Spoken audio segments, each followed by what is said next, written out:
ready to get started?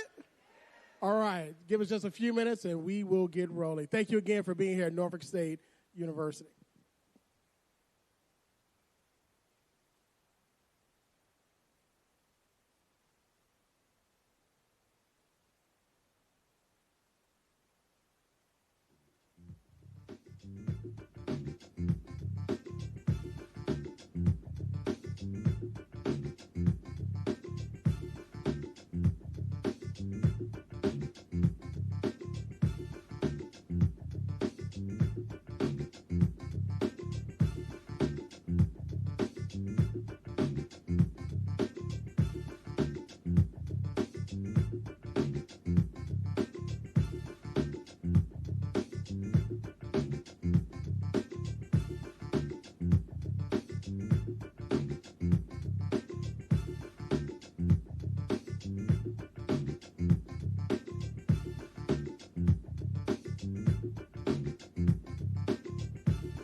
Black Star Network is East.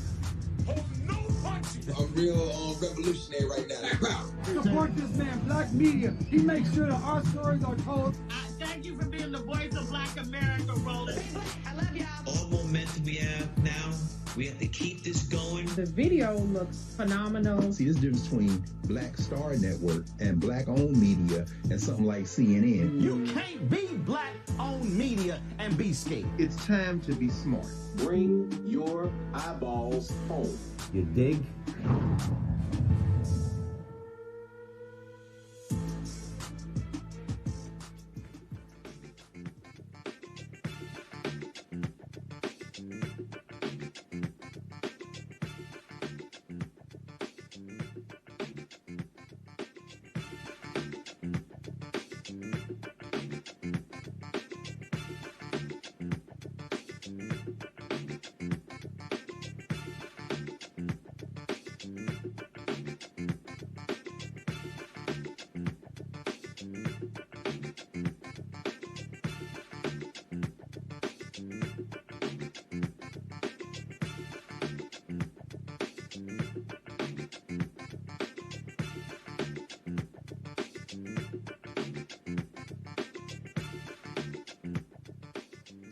Folks, today's Friday, April 10th, 2026, coming up on Roland Martin Unfiltered, streaming live on the Black Star Network. We're here on the campus of Norfolk State University. Glad to be here for our second town hall, focusing on the critical election taking place in this state on April 21st. Early voting is taking place right now that will change the congressional maps. This election could very well determine political power in November, which party controls the House, and also will determine Black political power. So we've got a great lineup of folks who are going to be on the show. Returning, of course, will be Senators Tim Kaine, Mark Warner, also Virginia House Speaker Don Scott, and of course we have the quiet, demure Louise Lucas, who is going to be on the show as well. And we'll also show you some of the Black Party happening here in Norfolk State. I'm Roland Martin Unfiltered on the Black Star Network. Let's go. He's got it. Whatever the miss, he's on it. Whatever it is, he's got the scoop, the fact, the find. And when it breaks, he's right on time and it's rolling. Best believe he's knowing. Putting it down from sports to news to politics. With entertainment just for kicks, he's rolling. It's on go, roll, y'all. It's rolling Martin, yeah. Rolling with rolling now. He's funk, he's fresh, he's real, the best, you know he's rolling Martin now.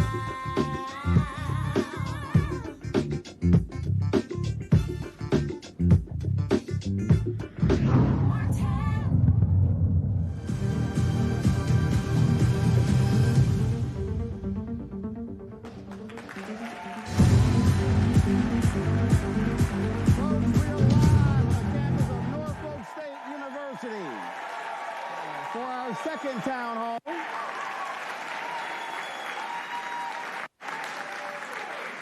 So clearly, Norfolk State was paying attention last night. So we were, of course, at Virginia State University. And I said, all right, Norfolk, Virginia State was first. Y'all got to show up and show out.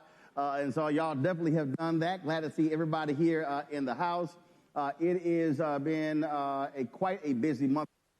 Early voting is taking place right now in Virginia to change their congressional maps. Right now, there are 11 congressional districts in Virginia, and this map will be 10-1.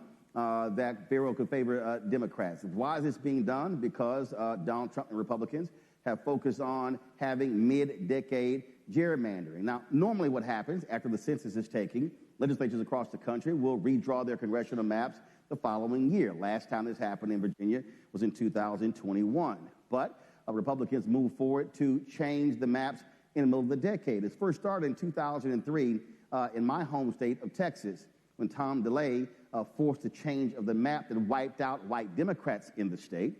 And so what then happened last year, Donald Trump ordered the Texas governor, Greg Abbott, to get him 5 districts. They did so, wiping out 2 black congressional districts in Texas. Then California responded to what took place in Texas. Then Republicans in Missouri wiped out the district of Emanuel Cleaver, member of the Congressional Black Caucus. Then they wiped out the North Carolina district of Congressman Don Davis there.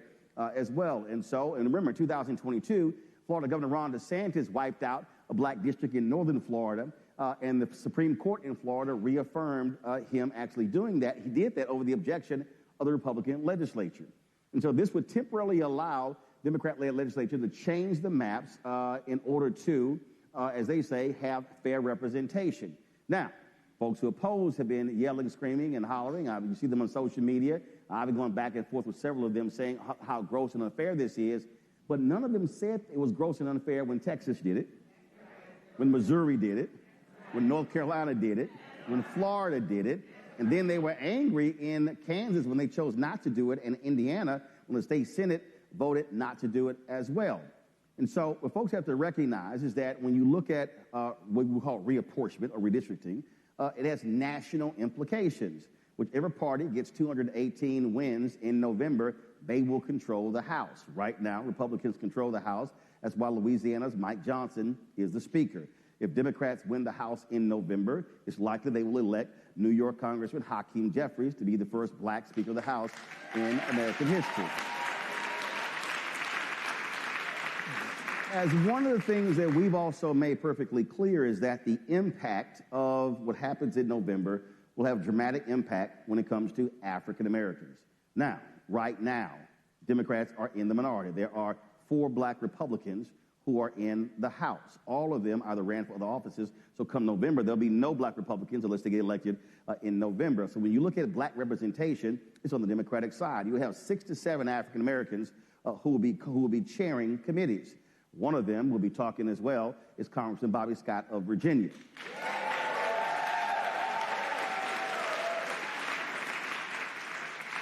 Then, of course, you may have upwards of 30 CBC members being chairing of subcommittees. When you control the legislation, then you are able to determine what moves forward and what does not. You can ask Glenn Youngkin that when Louise Lucas said, "We ain't building your stadium." So one of the things that we want to do with this show is not just talk about voting yes, but also get folk to understand how politics is connected, how the dots are connected. When you talk about what you need in your neighborhood, in your community, in your city, in your state, and how who represents you in Congress makes a difference. We'll be breaking that whole thing down. So look forward to a great conversation. We're going to start. We're here on the college campus a little bit earlier. I dropped by the block party just to see what was going on. And so, and for folk who don't know, y'all know, I'm always dancing, so I can still step. My stuff works. So let's be real clear. I ain't got a problem going down, coming right back up. No pause, no breaks, no nothing. So I'm going to show some video a little bit later of us going through as they were having a great time. But we're going to start with somebody who at 19 years old is not at the block party, is actually sitting with us right now. So I want to bring up our first guest, someone who new to politics, but at 19 years old, our first guest, Cameron Drew, beat the conservative incumbent Kenneth Bell, who was also a civics teacher by 10 votes, y'all. 10 votes. I ain't. Hold up. Go back. See, y'all, he's so new, he don't understand how this works, okay? So you're supposed to go back down the steps and explain to you how this is done. You got to wait to be called up. He won the election by 10 votes in November, and we always talking about we need more younger folks involved. Well, he accepted that call. Put your hands together for Delegate Cameron Drew.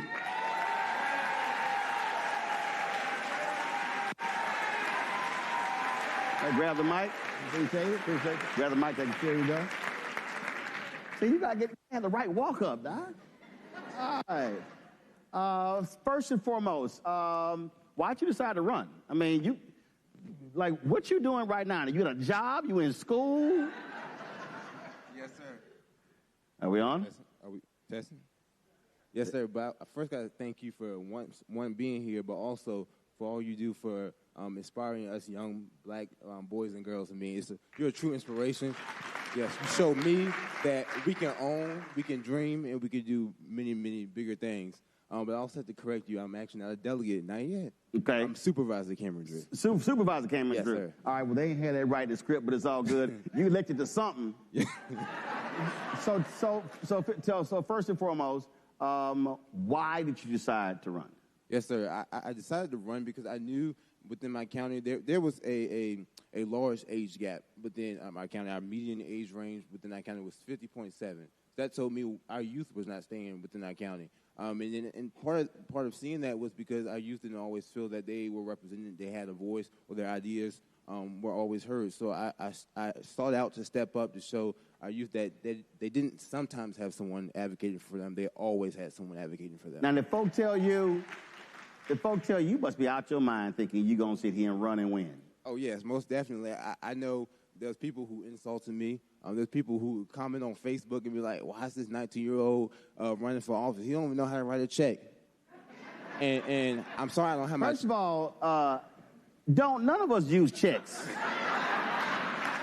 I take that back. There's some people who watch the show, if they still send money orders and checks. But 98% of the people use PayPal, Venmo, Zelle to support our show. You're right. So yeah, they might want to use another one. So they were making jokes, they were laughing, and you said, all right, I'm going to show y'all what's up. Exactly. And I sought out for this office. I mean, I stepped up. I knew that people were doubting me, and I knew I had to show them, well, not show them, I knew I had to prove to them that I was ready for this office. So I was out knocking doors. I was working for another campaign. I was also coming back home and work for my own campaign. I was out with the voters. Was the other campaign paying you? So that was the check? So there you go. You got paid by them, but you were free on yours. So you're like, I got to pay some bills. Yes, sir.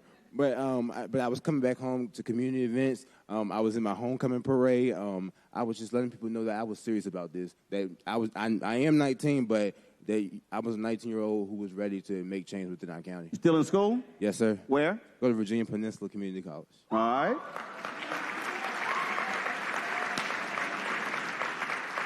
So how do you juxtapose your college work and your supervisor work? It's all about which time takes precedent? The college work, and they both take precedent. They're both at the top of my list. It's all about time management. Understanding that I knew I was seeking this role. I knew it would be challenging and rigorous sometimes, but I knew that in stepping up in this role, I needed people around me who would support me and uplift me. And I'm grateful for my family. I'm grateful for my friends. My faith has helped me down within all the work that I do, but I'm also one of my biggest supporters is actually my advisor. She's here. And when I say that, people be like, oh, he's 19. Well, I'm actually 20 now, but he's 19 and 20 and has an advisor. Yes, I do have an advisor because she is who helped me keep me grounded and help me with my works. Well, first of all, you're going to say you got an advisor. You're supposed to shout out your advisor. My advisor is, she's back there, Mr. Skylar Jefferson. All right. Y'all put the camera on her. There you go. All right, there you go. All right, so how large, how many folks do you govern? How large is the budget?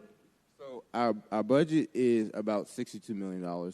We're a small county, but only 6,500 people. I represent about 1,180 people within my district, and I won my vote by only 8 votes.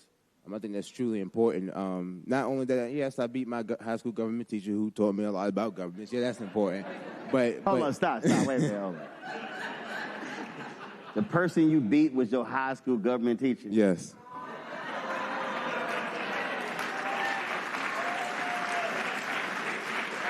So, did you like him when you were in class? Yeah, I actually did like him. We actually did many trips up to the state capitol. He's one of my biggest supporters, and me getting into politics, so had no hard feelings for him. We had no hard feelings. I mean, our campaign was a campaign of absolutely positivity. I know that's uncertain sometimes. But. So when he called to concede, how was that phone call? Oh, it was like a 10, 15-minute phone call. I mean, I was at another celebration party as well, but I was having a good time there. You sure like going to other people's stuff. Look, I was getting paid. I had to collect my check first. There you go, see? Priorities. You got priorities. And so, okay, so that's wild. Now, I had a few run-ins with teachers. Well, actually, I had a number of run-ins with teachers. So I can only imagine. I'm just letting you know, I would have been a little different response, but I beat my government teacher. I'm just letting you know, it would have been a whole different response. Because we would often clash when it came to public policy. But, you know, that's how it was. That's how it always was. So you see you won by 8 votes. And I am constantly trying to explain to people how every vote absolutely matters. And even with this election taking place right now, getting people to understand that you can't sit out. Again, your race is a perfect example. If 9 folk chose to sit out, those 8 chose to sit out, you're not sitting here. And so how do you convey, because when you look at the numbers, the people that vote the most, y'all clap if y'all in this group are 65 plus, clap. So if you are 54 to 64, clap. If you are 44 to 53, clap. All right, so if you are 35 to 43, clap. All right, so if you are 18 to 33, clap. Now, when we look at numbers, the group that votes the most, 65 plus, they turn out. They gonna vote. The people who vote the least are 18, 29. And when I hear folks at that demo, you being 20, folks say, I'm sick of these old folks who are telling us what to do. I'm like, well, they show the hell up. Politics is about participation. So if you don't show up, you're not going to be represented. And so how do you convey to folk in that hard demographic, 18-29, why they have to be engaged in politics, whether it's local, state, national? I think it starts with us understanding how do we want to see what change we want to see, but how do we want to live our lives? We see now day to day prices are going up. I mean, gas is expensive. I drive a Honda Accord, and I was paying $35. Now I'm paying $42, $50 to put gas in my car. And I think also you barely got a license too. I've had my license for almost 3 years now. Okay. Like I said, you barely got a license. But also understanding that as young people, we're a generation that we're sometimes selfish. So when we go out to vote, we have to vote for our best interest sometimes, not always voting on what party lines are or what our parents say. But how do you also explain to them also not to get wrapped up in personality? Because I've had a lot of young folks who say, well, I'm not feeling that person. And I keep saying, listen, one of them are going to win. So you can sit here and say, I'm not feeling them. I said, but it's not always about how you feel. It's about how you're going to feel after they win.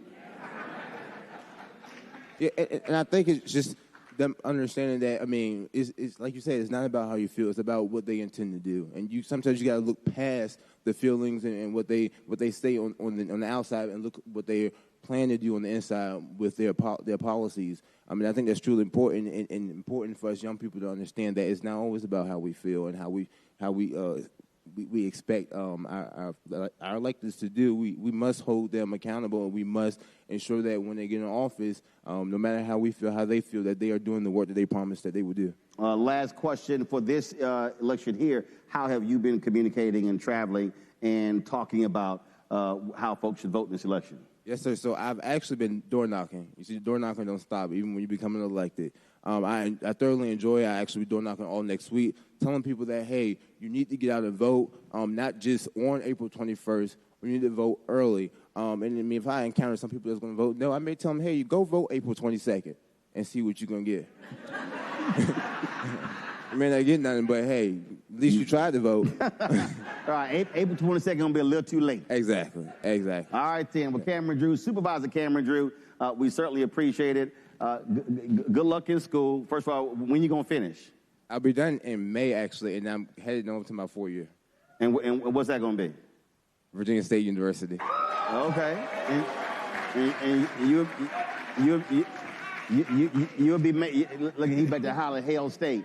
And you'll be majoring in what? Business administration with plans to minor in political science. Business administration, minor in political science. Gotcha.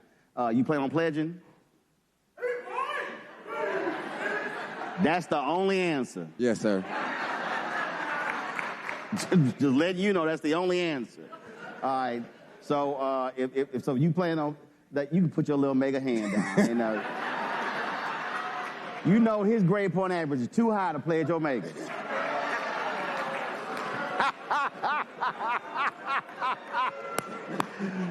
That was a good one. Absolutely. They don't want none of that. And Henry work on my staff, he don't want none either. And little Terrell here, Sigma, he really don't want none. So they know how I roll. Well, we look forward to that, Cameron. Congratulations. And we appreciate it. Good luck. And we can't wait to see what you aspire to higher office. Yes, sir. Thank you so much. Appreciate it. Thanks a lot. All right. Folks, going to a break. We come back. State Senator Louise Lucas will join us on stage. You're watching Roland Martin Unfiltered right here in the Black Star Network. Cameron is going to drop the mic. Back in a moment.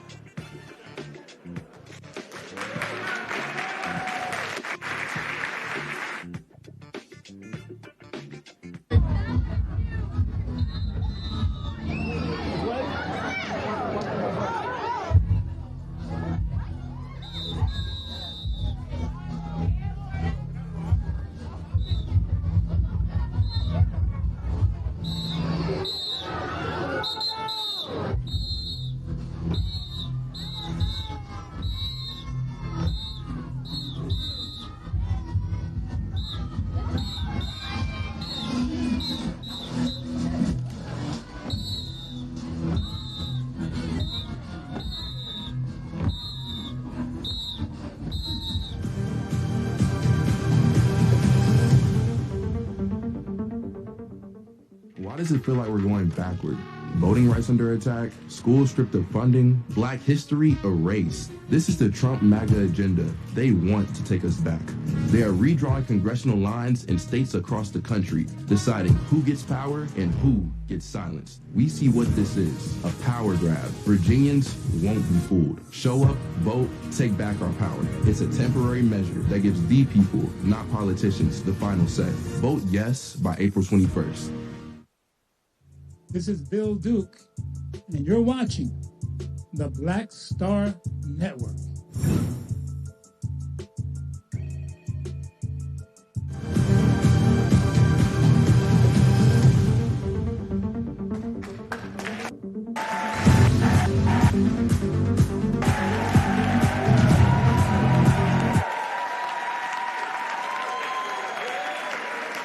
Folks, welcome back to Norfolk State University. We'll continue our conversation. Joining us right now is State Senator of Virginia, Mamie Locke. Put y'all hands together. There you go. You know I'm an old woman. Huh? You know I'm an old woman. I can't get up in the You can get in the chair. That's why we got a step. Put your foot right there. There you go. See, they ain't that hard. How she gonna come out here and start, you know I'm an old woman? I ain't trying. We go from 20 years old to hug on, you know I'm an old woman, I can't step up. First of all, before we came out, y'all, we took a picture outside our Roro mobile, and so it was Senator Locke, Congressman Bobby Scott, myself. She's like, we got an AK between these two alphas. I'm like, how you come out here dressed like a Delta? all that red on. That would not have been what I said. So it was like, okay, all right then. We look good in all colors.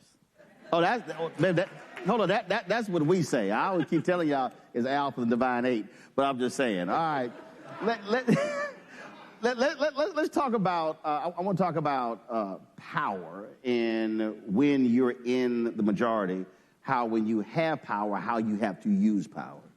I set it up talking about what Republicans have done across the country. And the reality is, if you look at many of these red states, you look at supermajority in Florida, in Texas, in Alabama, in Mississippi, in Tennessee, and you look at Arkansas and North Carolina, South Carolina, take your pick, they exercise power using power. I have always said that Democrats like to play nice, like to go along to get along. How can we be fair? And if somebody is in a fight and they pick up a 2x4, I'm going to pick up a crowbar. I'm not going to sit here and say that's not right, that's not fair when you get clubbed upside the head. And the reality is, how I look at this referendum, this is Virginia Democrats saying, okay, y'all want to roll? Let's roll. You had power, you used power. We have power, we're going to use power. Exactly. I'm right there. I have been saying with, Senator Lucas is my seatmate. Okay, so I roll with my seatmate. And we were in Well, you Boston. better. She'll probably put you on Twitter. She's always put me on blast. But we were in Boston last summer, and we were hanging with the Texas delegation, and they had a sign that said, Texas now, your state is next. And we went with them to protest and essentially said, we know that we're next, so we need to roll now. So we started saying back in August of last year, we know that Virginia is going to be on the chopping block, so we need to roll now. We have the power. We have the majority in the Senate. We know that we're going to get the majority in the House. So let's start talking about redistricting right now. And they started it. I'm not going to say what she said, but we can finish it. We can finish it. And we have the majority. We're going to have the trifecta. We know that we're going to have the trifecta come November. So let's get this party started.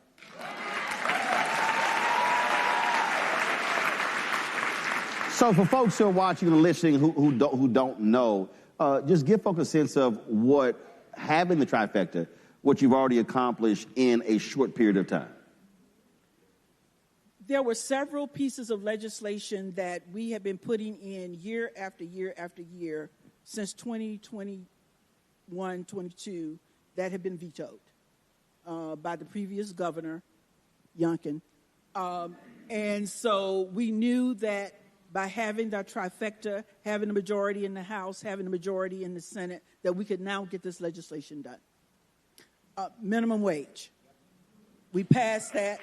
It has been signed. Paid family leave. Put it in again. It has been signed. Collective bargaining on the governor's desk now. A bill that I've been working on for years dealing with folks' unconscious bias in medical care. It has been signed. 3 constitutional amendments, not the one that you voted on the 21st. 3 other constitutional amendments dealing with marriage equality, reproductive health care, and a constitutional right to vote. Those 3 amendments are on the ballot. In November? In November. Yeah. We've been working on those for years. They will be on the ballot in November. We have been working on legislation that had been vetoed for several years in a row. We've been able to get all of that legislation out, passed, signed by the governor.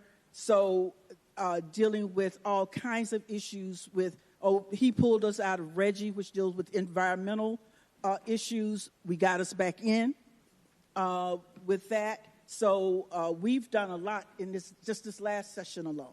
See, the reason I wanted you to lay those things out, because what I often hear when I travel this country, folks say, Democrats make promises, but then when they have the power, say why we can't do it.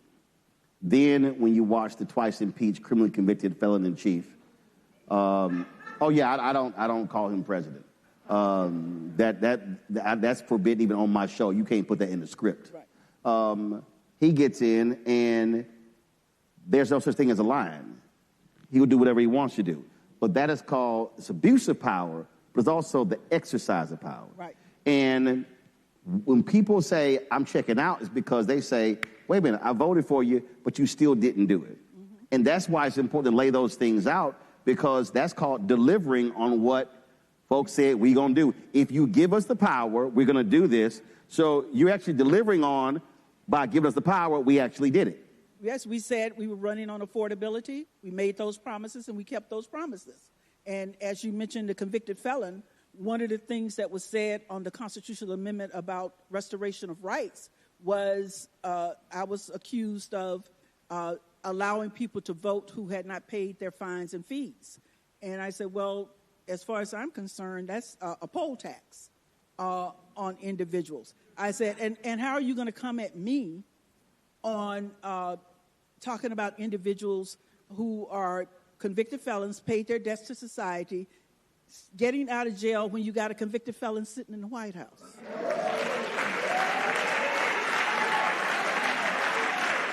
So, I'm sorry. You know, he can't vote in Virginia, you know, unless we pass this constitutional amendment. So let's pass the amendment so he can come to Virginia and vote. And again, and we talk about what happened when you have power, for instance, when Amendment 4 passed in Florida, that restored the voting rights of formerly incarcerated upwards of 1.4 million people. What the Republicans in Florida then did was they then took it to court and said, oh, no. We know they voted for it, and it passed. Big numbers in Florida, but they then said, no, you have to your point, no, all fines, penalties must all be paid.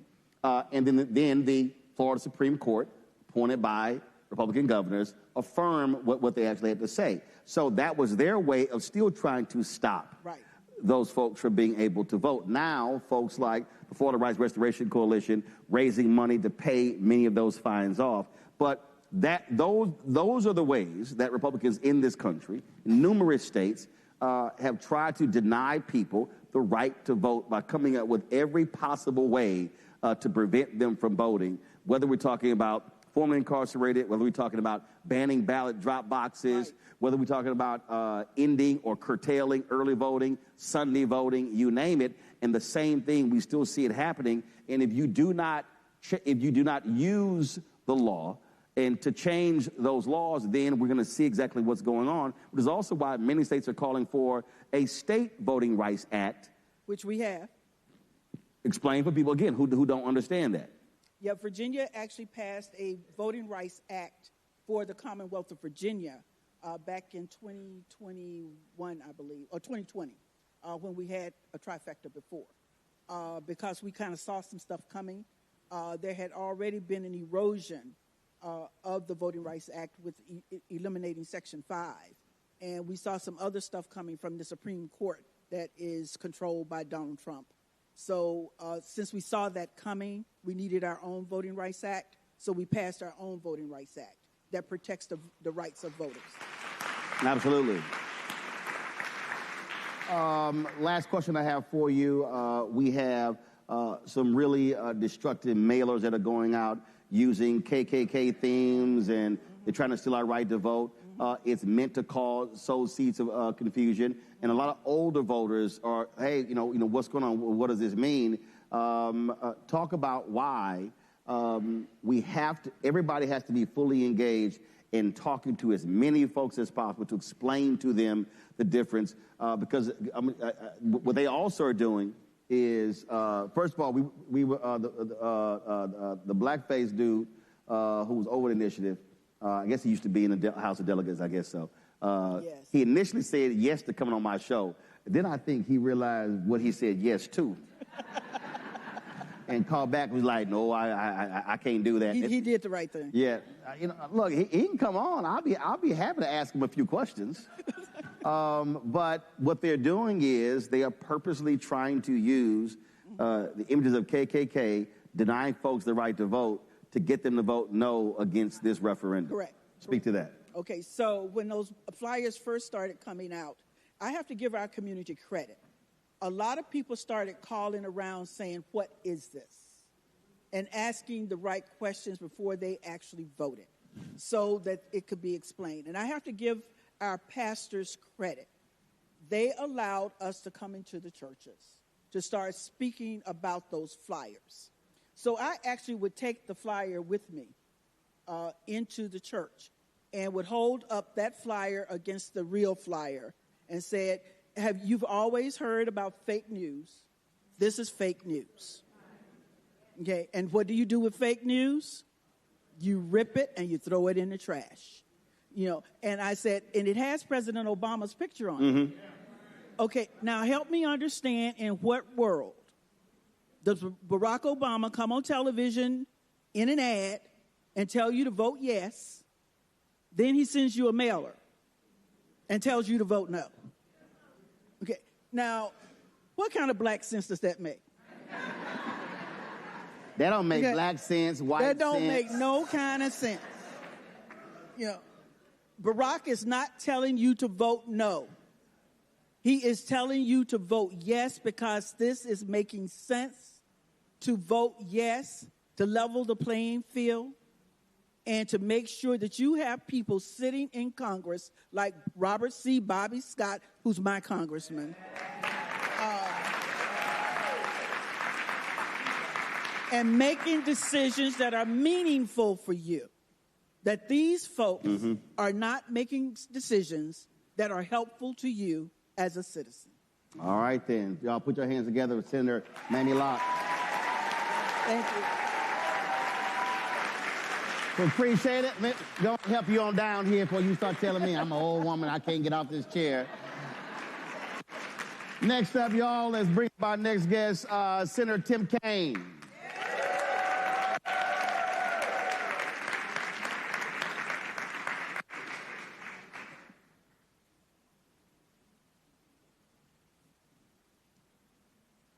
Come on. Let's go. Put y'all hands together for the senator. See Cameron? Where's Cameron? Where's Cameron? See Cameron? See, he waited. He was like, hold up, you got to wait to bring me up. See, there you go. There you go. Grab the microphone right there. Glad to have Norfolk you back. State. We're see you guys. We're chatting with you last night and talking about many of these issues. But I want to start with this, just like I was talking with Senator Locke about what they were able to accomplish. Yep. Same thing. The reason we have the Affordable Care Act is because Obama was president, Democrats controlled the House, Democrats controlled the Senate, and even when you had some Democrats in the Senate who were standing in the way, then where everybody thought after the election of Scott Brown in Massachusetts it was all doomed, then it was, no, let's figure out how we will use legislative power to actually get this done through the reconciliation process. The point there is, when you have the power, you have to be able to use it in order to represent other people. Absolutely. I was the chairman of the Democratic National Committee then when President Obama's first term, and he told me, go around the country and talk up the Affordable Care Act. I've never given so many speeches about a single topic as that time when the ACA was being passed. And as you know, it passed by the barest of majorities because we used the power that we had. And then the Republican Party has used the power they had. In 2017, they decided, after President Trump was elected, their main goal in the first year of the Trump administration was repeal Obamacare. They didn't do a budget the first year. They didn't do all kinds of stuff. They queued up the repeal of the Affordable Care Act, and they fell short in the Senate by a single vote. Every Democrat stood up for the ACA. 3 Republicans joined us, and we saved it by 1 vote. And then last summer, the House passed a reconciliation bill that they wouldn't have been able to pass, except for the stolen North Carolina seats. 3 seats stolen in North Carolina, that was the margin. They passed a reconciliation bill, giving tax breaks to the billionaires and taking away Medicaid from everyday Americans, tons in Virginia, taking away SNAP benefits from 80,000 Virginians. And the only reason they were able to do that was because they stole the 3 seats in North Carolina. And now they're complaining that we are trying to do something in Virginia to level the playing field. There's one difference between what Virginia is doing and what North Carolina did. Virginia, we're letting the voters vote on it. Well, first of all, North Carolina. Yeah. North Carolina, done with the legislature. Yep. Florida, done with the legislature. Texas, done with the legislature. Yep. Missouri, done with the legislature. And then in Kansas, the Republicans said we don't have enough votes for it. And the Senate in Indiana stopped it. So when they complain about California, what they did in Virginia, those are the only 2 that went to the folks, the voters, the people of the state. Yep, and I give credit to my state legislators. You've heard from Senator Locke, Senator Lucas is here, and others. My speaker, Don Scott, they said, look, this is important to do, but it's not so important that we're going to do it in a back room, in a smoke-filled back room, and not let the voters vote on it. Our voters get to pick. Our voters get to pick. Well, that's funny because there's a conservative, Guy Benson. This was so funny. He was complaining about what's happening in Virginia. Neera Tanden had said how he conveniently left out Ohio, Missouri, and Florida. And then he goes, ours cut a deal with D's on non-maximalist redistricting. Then he said, Missouri, adding one R seat in a Trump plus 18 state. And I responded, I said, well, so now you're saying that because of the plus 18 state, let's change this one congressional district. I said, well, if that's, I said, oh, no, I said, that's fine. If that's the argument that you want to use, that it is a plus 18 Trump state, well, you can't complain if a state that didn't vote for him changed it to benefit them. He hasn't responded to that tweet. Well, these guys cannot, they can't take a punch. And sadly, and Roland, you've been talking about this for years, they're not used to the Dems fighting back. And so they're going to be used to it now. Yeah, and they got to toughen up. What'd you say? I was messing. What was your phrase? Pluribus. What was your? So he and I have different versions of the motto. I was pointing out that Virginia picked a motto. It's on this flag right behind me. Can I do a visual? Yeah, go ahead. Okay. Go ahead. You guys see this, right? We voted for this on July 5, 1776. Most states have changed their flag and changed their motto. We haven't. It's a woman representing virtue standing over a deposed monarch representing tyranny. And our motto is sic semper tyrannis. Thus be it always the tyrant. Sic semper tyrannis. He called it. I told him my motto is hashtag team whip that ass. And that is the Latin. That is the Latin. My Latin is translation of his motto. There you go. Although I think you would say it tyrannus, not tyrannus. Right. I thought that was, temper. I thought it was a mattress he was talking about. He called it sic semper Tempur-Pedic. I just told him point blank. I said, I'm going to cut to the chase. I said, that's how I look at it.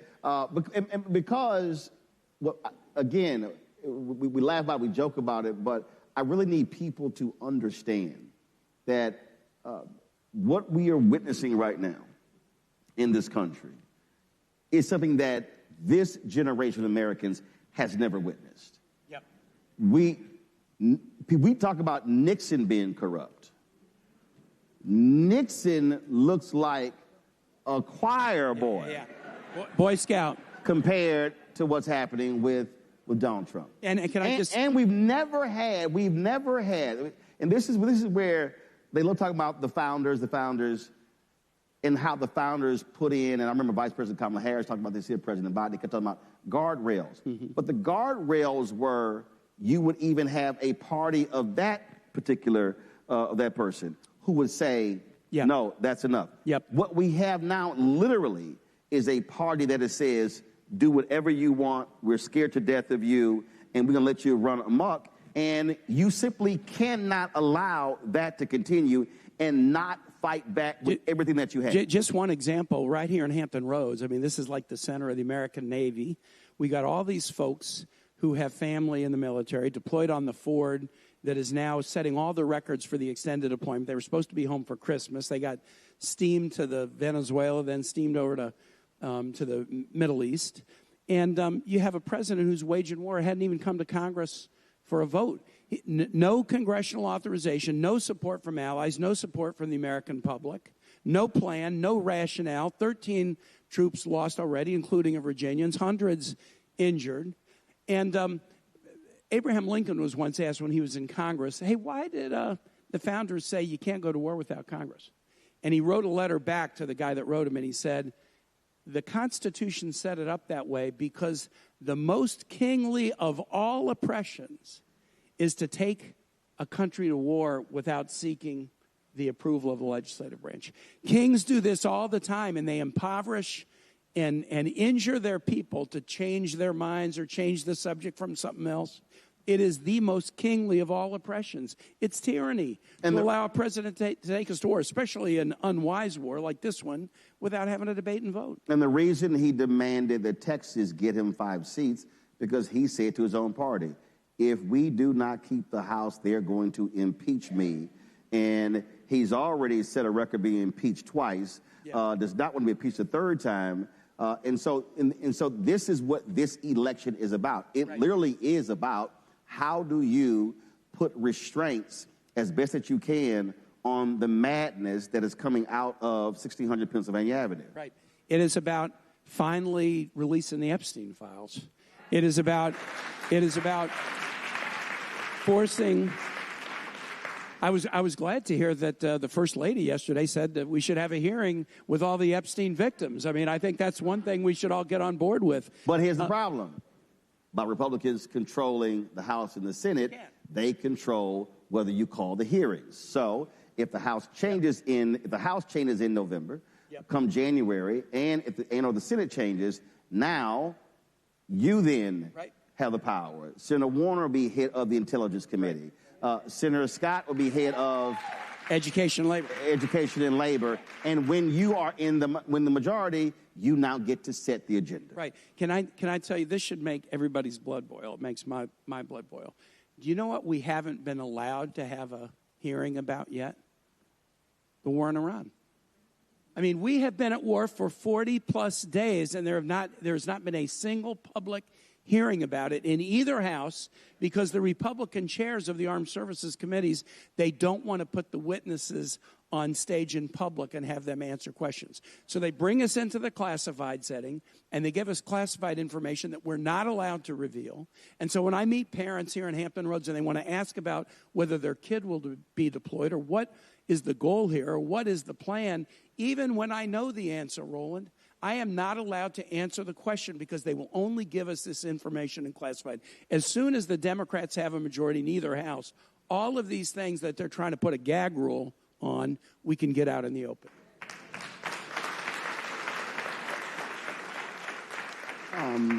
This is going to be an extremely tight election. And what do you say? It's 11 days, but early voting is right now.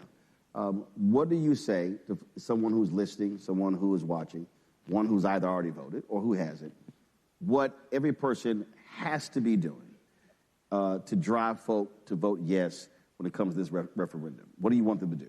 So first, tomorrow is the first of 2 Super Saturdays. So huge effort tomorrow, the 11th, and then Saturday, the 18th, to get people. About 30 new voting sites are up and all over Virginia. If you have any questions about how to vote, iwillvote.com. You go right there. It will tell you how to do it. This is so very, very important because these cuts to Medicaid. I was in Farmville, so Farmville in Southern Virginia last week. The labor and delivery ward at the hospital in Farmville closed down at the end of December because of the Medicaid cuts that the Republicans were able to make because they stole the 3 seats in North Carolina. Just those 3 seats. You can't have a baby at the hospital in Farmville. You got to drive a long way to get to Lynchburg. And so 3 clinics in the Shenandoah Valley have closed. 80,000 Virginians have lost SNAP benefits already. So share that story. Go out and vote tomorrow if you haven't at these sites all over Virginia. The good news is, again, credit to the state legislature, they have given you 4 ways to vote. You can vote by mail. You can get a ballot by mail and return it in person. You can go vote early in person, like tomorrow, or you can go vote on Election Day. Those 4 ways to vote maximize the convenience, and there's no excuse not to take advantage of it. Absolutely. Senator Tim Kaine. All right, thanks, Roland. I appreciate it. Thanks a lot. I appreciate this. Thank you. Yes, sir. And I think we'll do this. I think we'll land it. Going to a break. We come back. We are going to have to, it's going to be hard trying to get her to talk. So our next guest is Senator Louise Lucas. You're watching Roland Martin Unfiltered on the Black Star Network. All right, thanks again. I appreciate it. It's going to be good.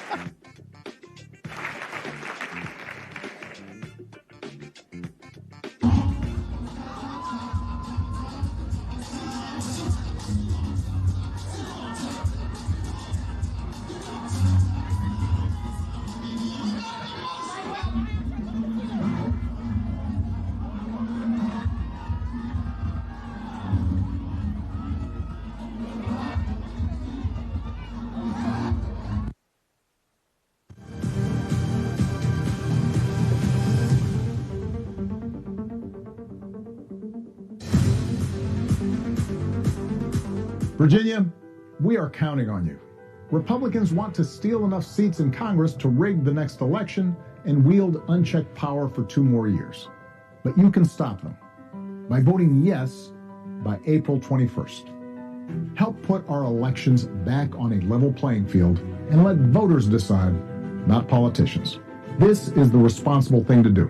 Help us chart a better path forward, Virginia. Vote yes by April 21st.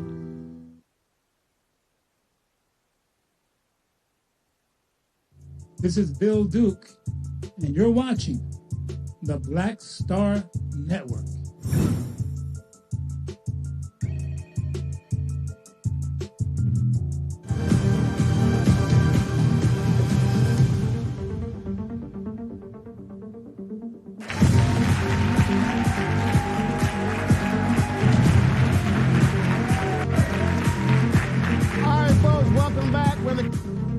State University, glad to be here. We are, of course, of this referendum that will take place on April 21st. Voting takes place right now. And somebody who was driving this, pushing this, even when other people said, you've got to be outside your mind and doing it. She joins us right now. She comes to us a fierce fighter. And I can tell you this here, other state legislators who said, if we had a Louise Lucas in our state, it would be off the chain. But just put y'all for State Senator Louise Lucas.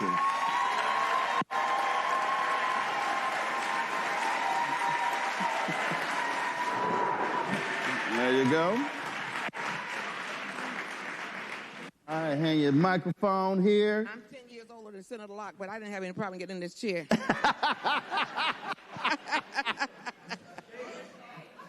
and then the Delta comes out here in this green. Oh, but let me explain. Go ahead. Look, I spent 8 years on this campus getting my undergrad and graduate degree.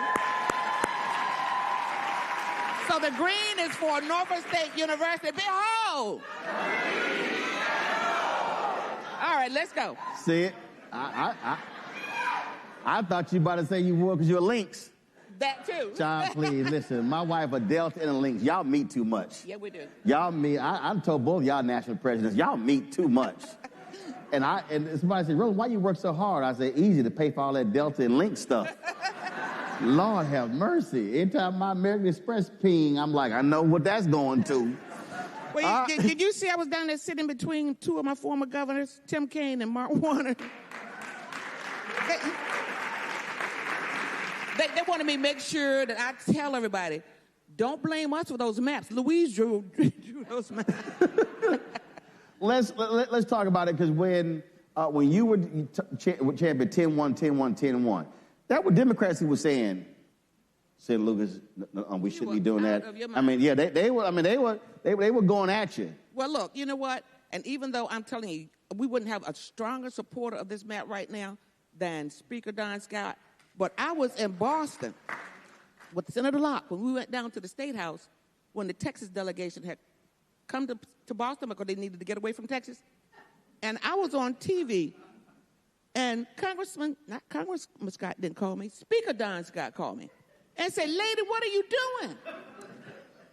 And I said, I'm joining the Texas delegation. They said, somebody else's state is going to be next, and it might be Virginia. I said, so let's get in this fight, because I wake up every morning with a fight in my heart.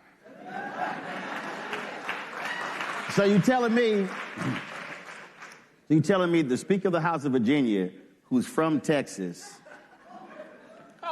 who's from Texas, who went to a little smaller school, Sterling High School.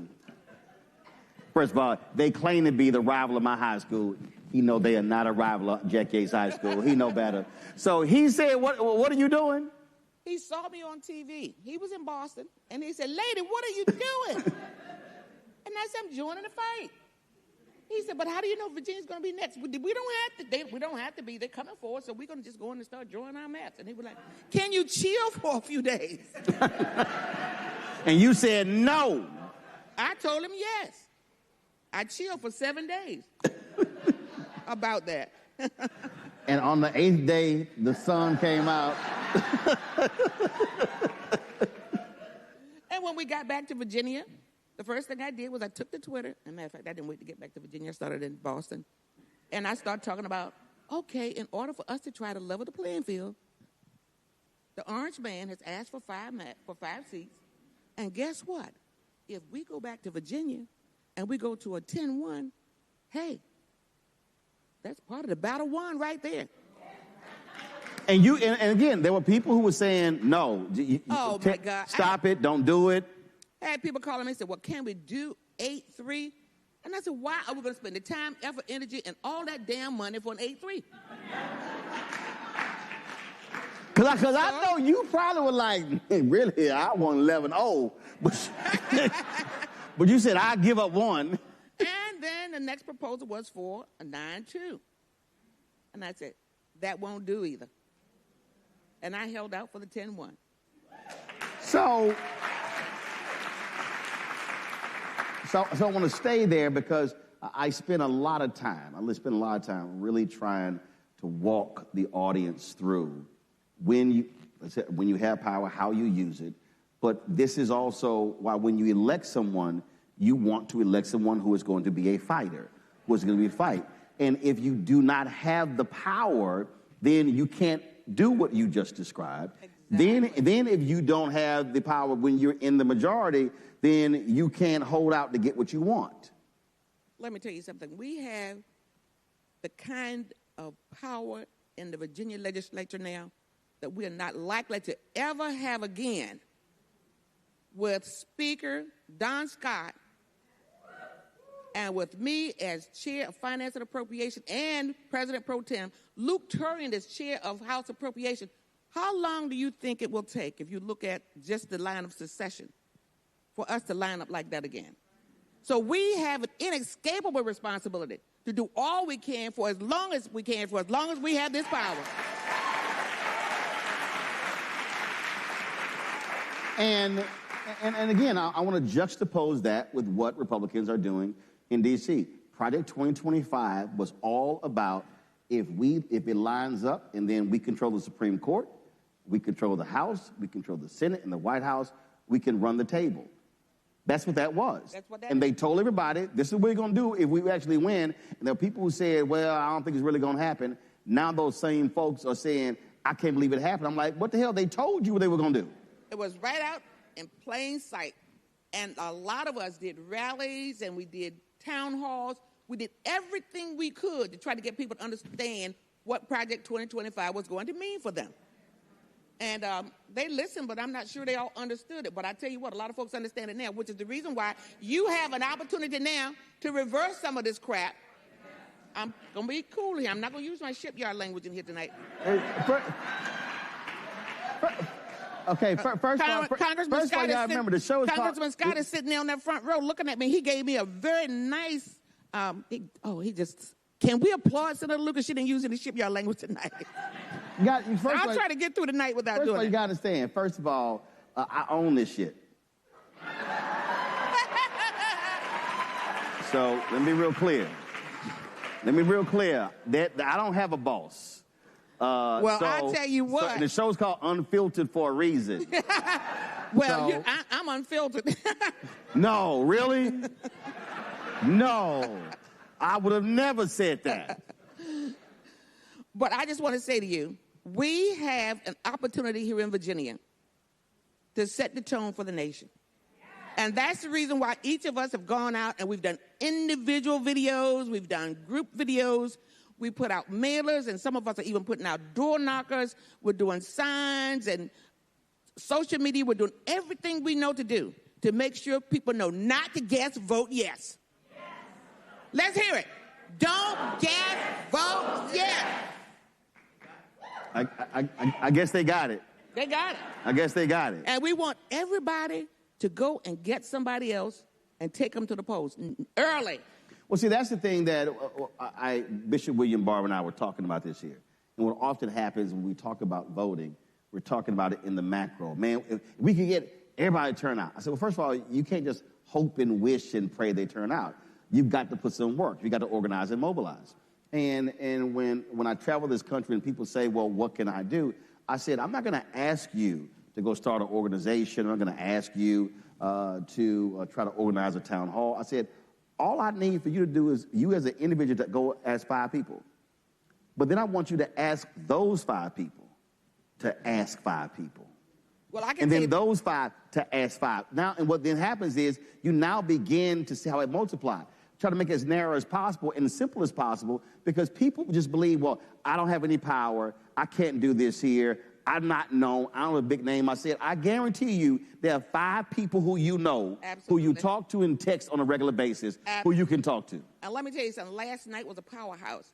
The moderator for the program was Delegate Cliff Hayes, and they had Omega Psi-Phi had the 93rd convention here in Norfolk last night. And there were 500 brothers and sisters of D9. And before they left there, we had them all saying, don't guess, vote yes. And we asked each one of them to go out and find every able-bodied person who's registered that they know, get them to the polls early because we want to be able to bank those votes. And then whatever is left, go back and scrape them all up and take them to the polls on the 21st. Virginia is in a very pivotal position. The eyes of this nation is on us. We got to shine. So what we going to do? Don't get, vote yes. Well, Senator Kane mentioned 4 ways to vote.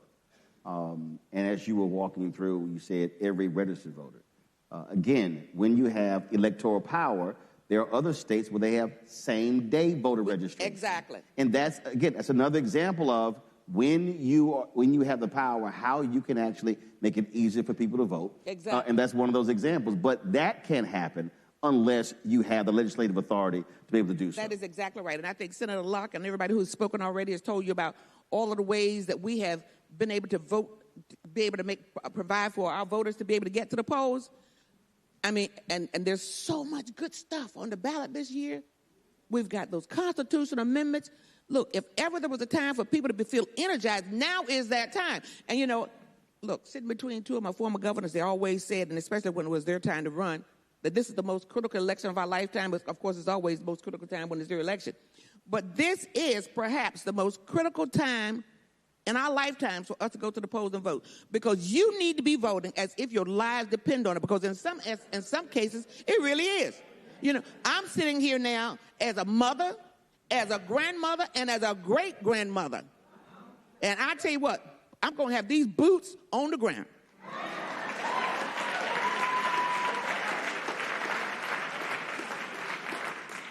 Last question I have for you, and that is, how many times have your staff tried to take your phone away from you? My daughter, Lisa Lucas Burke, who's running for city council again, has my phone in her hand right now. That's your I'm mad as a mother. That's her. That's the mad as a motherfucker daughter. Yeah. I played that. Sorry, I played that clip on the show. And I cut it off. She didn't. You see, y'all didn't see that. See, she said the whole thing, but gotcha. I play that clip now. I'll play that clip on the show. There she is, right there. That's her. Because she's like, I'm mad as I was like, go ahead and just show out. And you ask her, where'd you learn how to talk like that? She said, my mama. I said it earlier in terms of other legislators want to have that courage. What do you say to a legislator in Virginia, in other states, who's afraid to lead as hardcore as you are, who say, well, that's really not my style, we shouldn't do that, when the reality is the public, when I travel this country, when I see young voters loving them, Auntie Maxine, loving them when they see fighters. I mean, Congressman Al Green, he goes places and folks are like, man, I'm sure glad you're shaking that cane, because we're in a moment where voters say, I want to see somebody who's swinging on our behalf. That is exactly right. And I can tell you, I think that is in large part the reason why I get invited to so many forums, to so many rallies. And I can tell you, I talked about the Omegas for last night, but I was invited to speak to the Young Dems at their convention this year. I'm old enough to be their great-grandmother, some of them. They love me because they said, we like it when somebody fight. We know you're fighting for it. That's how Cameron got elected. Knocking on doors, and people know that they're going to have somebody who's going to be speaking the language that they know, speaking on the issues that are important to them. That's what matters. Do we still knock doors? You bet your sweet bippy we do. Well, I've never been as scared to swing, so that's what I do on the show as well. And so I like it when I see folk who are willing to fight because in the times that we are in, we literally, when you say it's life and death, when you talk about rural hospitals shutting down. That's correct. That's actually real. Bishop Barber told me several years ago, he was it was a parade in North Carolina. He said a redneck came up to him with a Confederate flag draped around his neck, and he said, he had tears in his eyes. He said, Bishop, I don't agree with you on a whole lot. He said, but I appreciate y'all fighting for our rural hospital. Because the first person that died in North Carolina after the hospitals got shut down was a white woman in a rural town, and she had to go 65 miles and didn't make it. That's awful. And so when we say these things, it's life and death. It literally is when 30,000 people in this country die of hunger every year, but you want to cut SNAP benefits. When you talk about hospitals, when you talk about the increasing number of young people who are getting cancer, so if you're trying to end the Affordable Care Act and they can stay on their parents' health care till 25, that's impacting that. And so it's not a throwaway phrase when we say it's life and death. It truly, truly is. Life and death. And, I just want to say one more thing before I would give you back the mic, and that is we have members of the legislature who will not vote to make sure that a family has a decent meal to put on the table, but will vote to give folks in the biggest industries in the nation, like data centers, to give them untold exemptions on taxes. Here in Virginia, we are subsidizing the data centers by $1.9 billion. And then you got some folks who don't want to put food on the table of a family who can't afford it. You know that minimum wage bill, Senate Bill number 1, that was my bill. Still not enough. Well, I'm sure you are going to keep fighting as long as there's breath in your body. 10 toes down.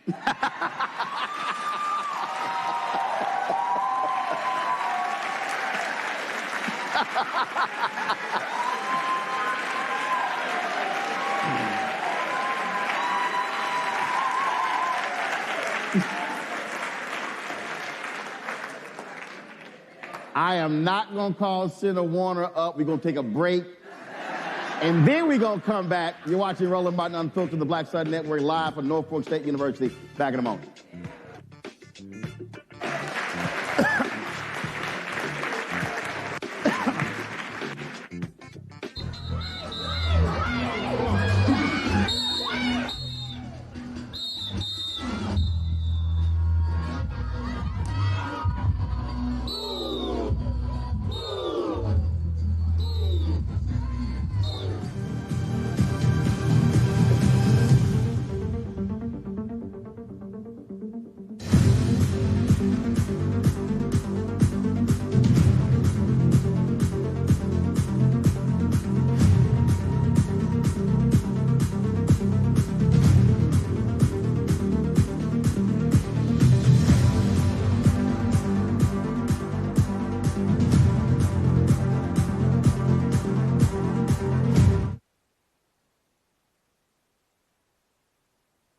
MAGA Republicans ended diversity programs, cut funding for black students, and fired federal employees.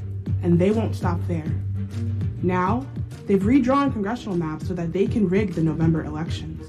But we have the power to stop them. By voting yes for fair elections, we have the final say on who represents us in Congress.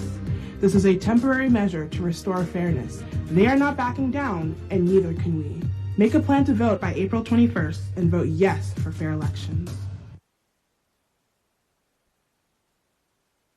Hey, I'm Malcolm Lee, and you're watching the Black Star Network.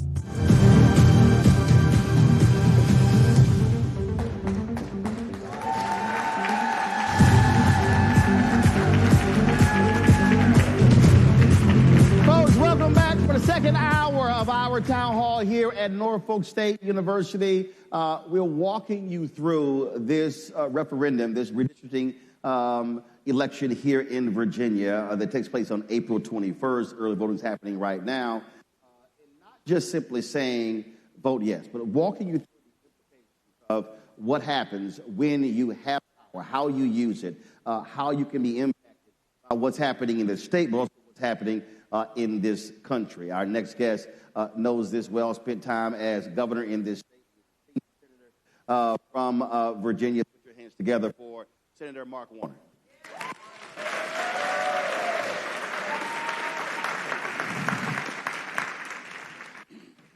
All right, then. I did not. Hold it. I just want to make clear that I think this was an act of complete discrimination against the old white guy to put me after Louise Lucas. All right, so you could have brought Bobby up. You could have brought Don up. No, okay, let's see if we can draw a bigger contrast. No, but here's the deal, though. Here's the deal, though. An Oreo cookie, if it doesn't have the white cream, it's just a chocolate cookie. So I need the Oreo cookie and the white cream to make an Oreo cookie. Who are you going to put and dunk it in milk? Who are you going to put on the other side of me then? It's going to be the other side's going to be Don Scott. So I'm going to have. See, I got that chocolate, that white cream, and then I got that chocolate. Well, and then unfortunately I ain't got nobody left white, so I can't dip it in milk. So it's gonna be so Bobby Scott's gonna be the chocolate milk. We gonna dip it in. Although I've been working with, knowing, a lot of times agreeing, sometimes fighting with Louise Lucas for 36 years. And Virginia's a better place because of Louise Lucas. She's also somebody you do not want to piss off. That's why I like her. Public policy. It's amazing the number of people who say to me, man, I don't understand any of that stuff. I don't understand how a bill happened. I really believe, granted, it will never happen with this crazy deranged FCC commissioner chair that we have right now, but we absolutely got to have Schoolhouse Rock 2.0. Because it's so many people, they have no clue what a city council does versus a school board versus a county commission versus a state legislator versus members of Congress. And so explain to folk, really, when you're talking about moving legislation in the Senate, how with this election, how that changes, because most people don't even realize anything that deals with money in Congress, the Constitution requires it to start in the House. Except for the fact that was still when we had rule of law. Mm-hmm. That was when we had a president of the United States that actually believed in the Constitution. And all of that's up for grabs right now. Roland, we're seeing stuff in this country that I never thought I'd see. We talked last night about how, in many ways, America has only at least even started towards the path of having an inclusive country over the last 65 years. It's not been forever, until the mid-'60s. This was aspirational, but because a Congress passed laws from voting rights to civil rights to fair housing, and we thought that this was kind of not going to be reversed. So you don't need to follow all the things. You just need to look at the fact that you've got this attempt to rewrite and whitewash history. You've got the idea that we are going to suddenly not tell the whole American story, but tell a part of the story that, for folks that look like me, we're seeing this take place. This is one of the biggest military communities in America. And the military for so many years was that path, even though it was only 1947 when even the military was integrated, that merit was rewarded. And we now are seeing through a guy who is frankly an embarrassment to all of us, and Pete Hegseth, who is trying single-handedly to undo merit-based advancement. Look at the fact that he took out a black chairman of the Joint Chiefs. He took out other black generals. Just recently, he has taken out 4 officers, all either black or women. So the idea that you're going to take away the meritocracy, that the military, for all its flaws, that's life and death for people. And then if you get to the point, which we've not really touched on yet, people in this community gave blood, sweat, tears, and lives to have the right to vote.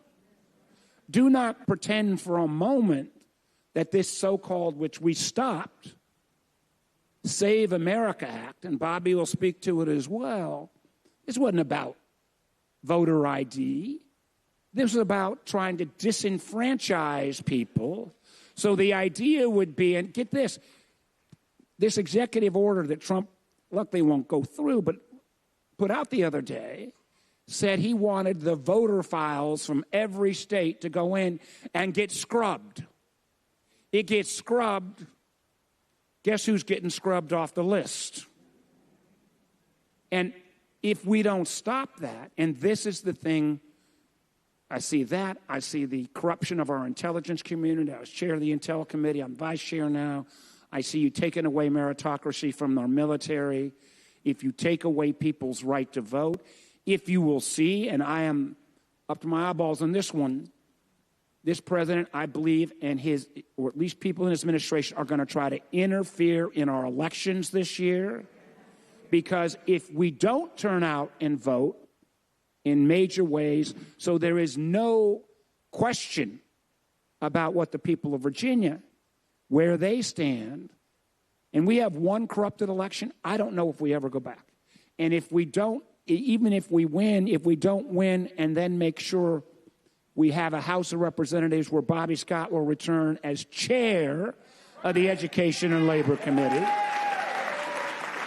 And you went through last night the number of CBC members that will become chairs, including, by the way, Speaker Scott. We might soon have the first black Speaker of the House in America if we do our job. But if we don't pick up and even out the unfairness that's going on, could you think of a worse outcome for our country? And I guess, again, I know that I've gotten criticism sometimes. I keep trying to be bipartisan and all this stuff. But there is no Republican Party anymore. There is only a group of sycophants to Donald Trump. So to echo what my friend Tim Kaine said, I won't use it in Latin, until there's a Republican Party, enough with bipartisanship, and Louise, let's kick their ass.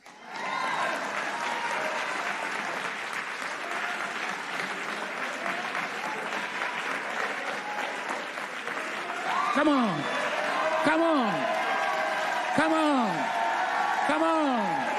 Come on. Louise, how do you like that? How do you like that? Seems like you've been having some chocolate chip cookies. Not my first rodeo.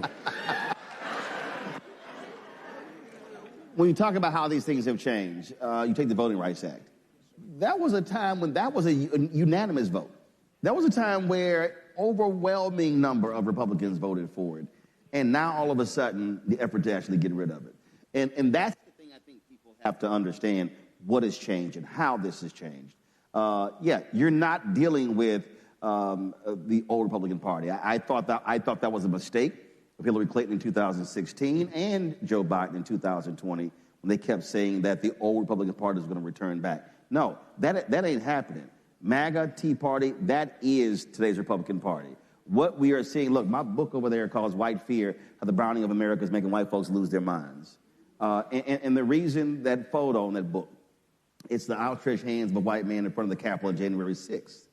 And what that says is all of this is ours. When Donald Trump complained about the election, he specifically mentioned, and we saw the seizing of ballots in Fulton County, black. He complained about Philadelphia, black. He complained about Milwaukee, black. He complained about Detroit, black. The head of the Michigan Republican Party, I remember in 2020 said, let's count all the ballots in Michigan except Detroit. Trump paid for a partial recount in Wisconsin. It was only for Milwaukee. And so the attack is specifically on black voters. And this is why, and again, when I look at the targeted seats, they targeted 5 black seats. This Louisiana versus Calais decision could wipe out upwards of potentially 20 CBC seats. And so this is why I'm trying to get people to understand, when you lose that type of power, you're losing the ability, because that Calais decision is going to impact states as well. So what Senator Lucas just laid out, you will be losing folks with power on the state level, county level, city level, school board level. This thing is vertical and horizontal, and this is what happens when people don't show up to vote when they get to be in power. Yes, sir.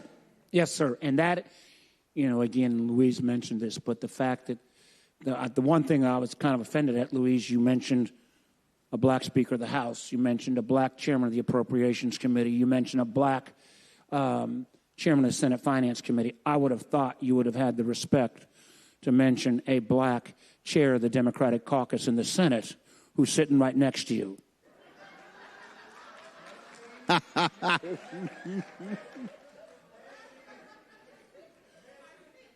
Pardon me? But y'all forget, she didn't mention it. But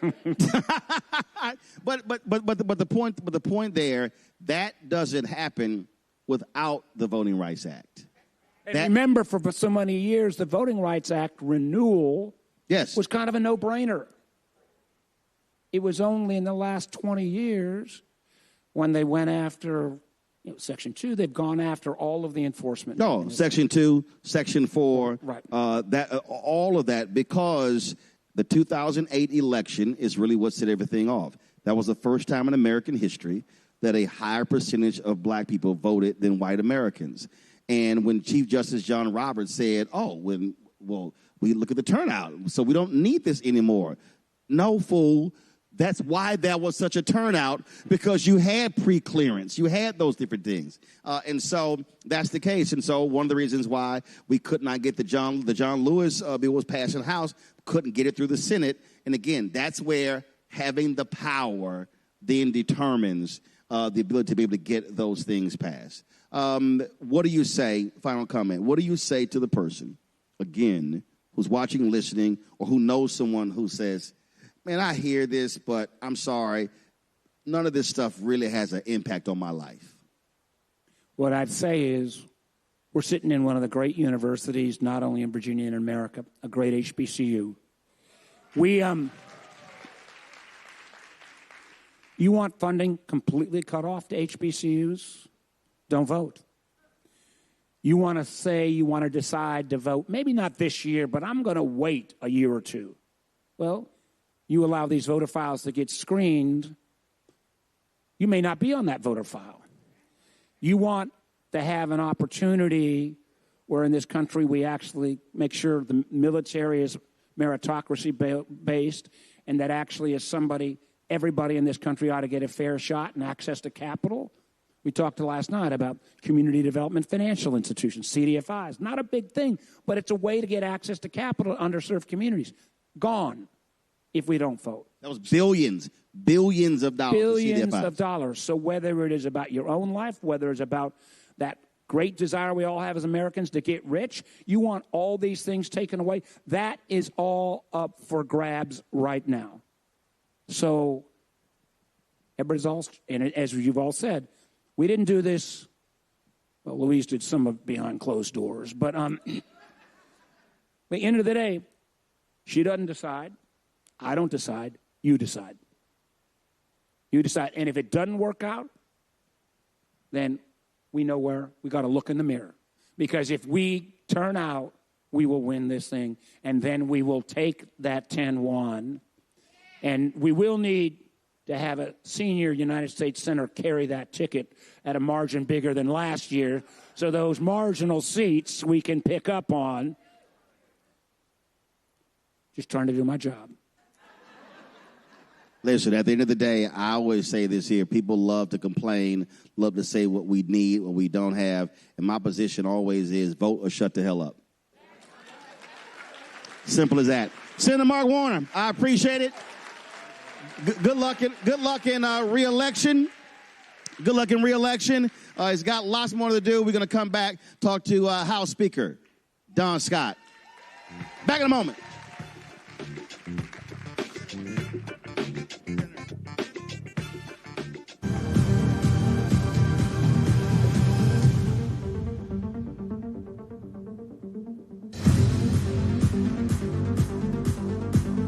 Virginia, we are counting on you. Republicans want to steal enough seats in Congress to rig the next election and wield unchecked power for 2 more years. But you can stop them by voting yes by April 21st. Help put our elections back on a level playing field and let voters decide, not politicians. This is the responsible thing to do. Help us chart a better path forward, Virginia. Vote yes by April 21st. Hey, I'm T.D. Jakes, and you are watching the Black Star Network.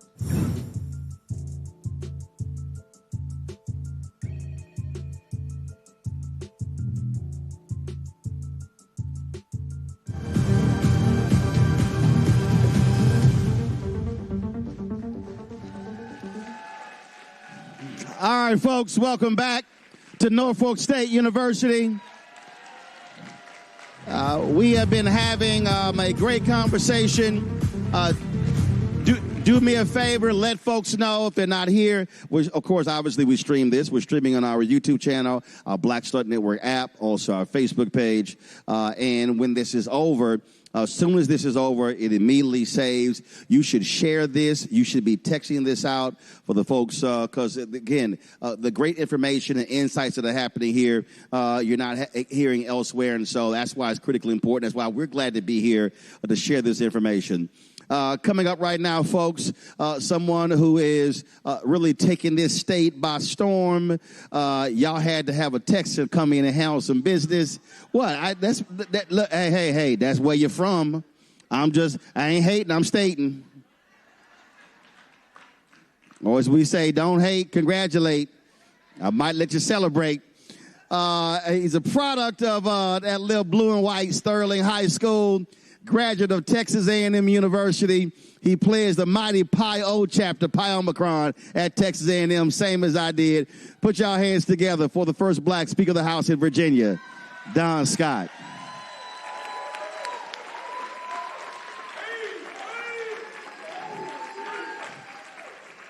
So first of all, y'all, he decided to get dressed up for y'all. Wore some tennis shoes last night to Virginia State. Didn't have no tie on. What happened? You had a fundraiser before you came in? I got to switch up on you because, you get out of pocket. You know what I'm saying?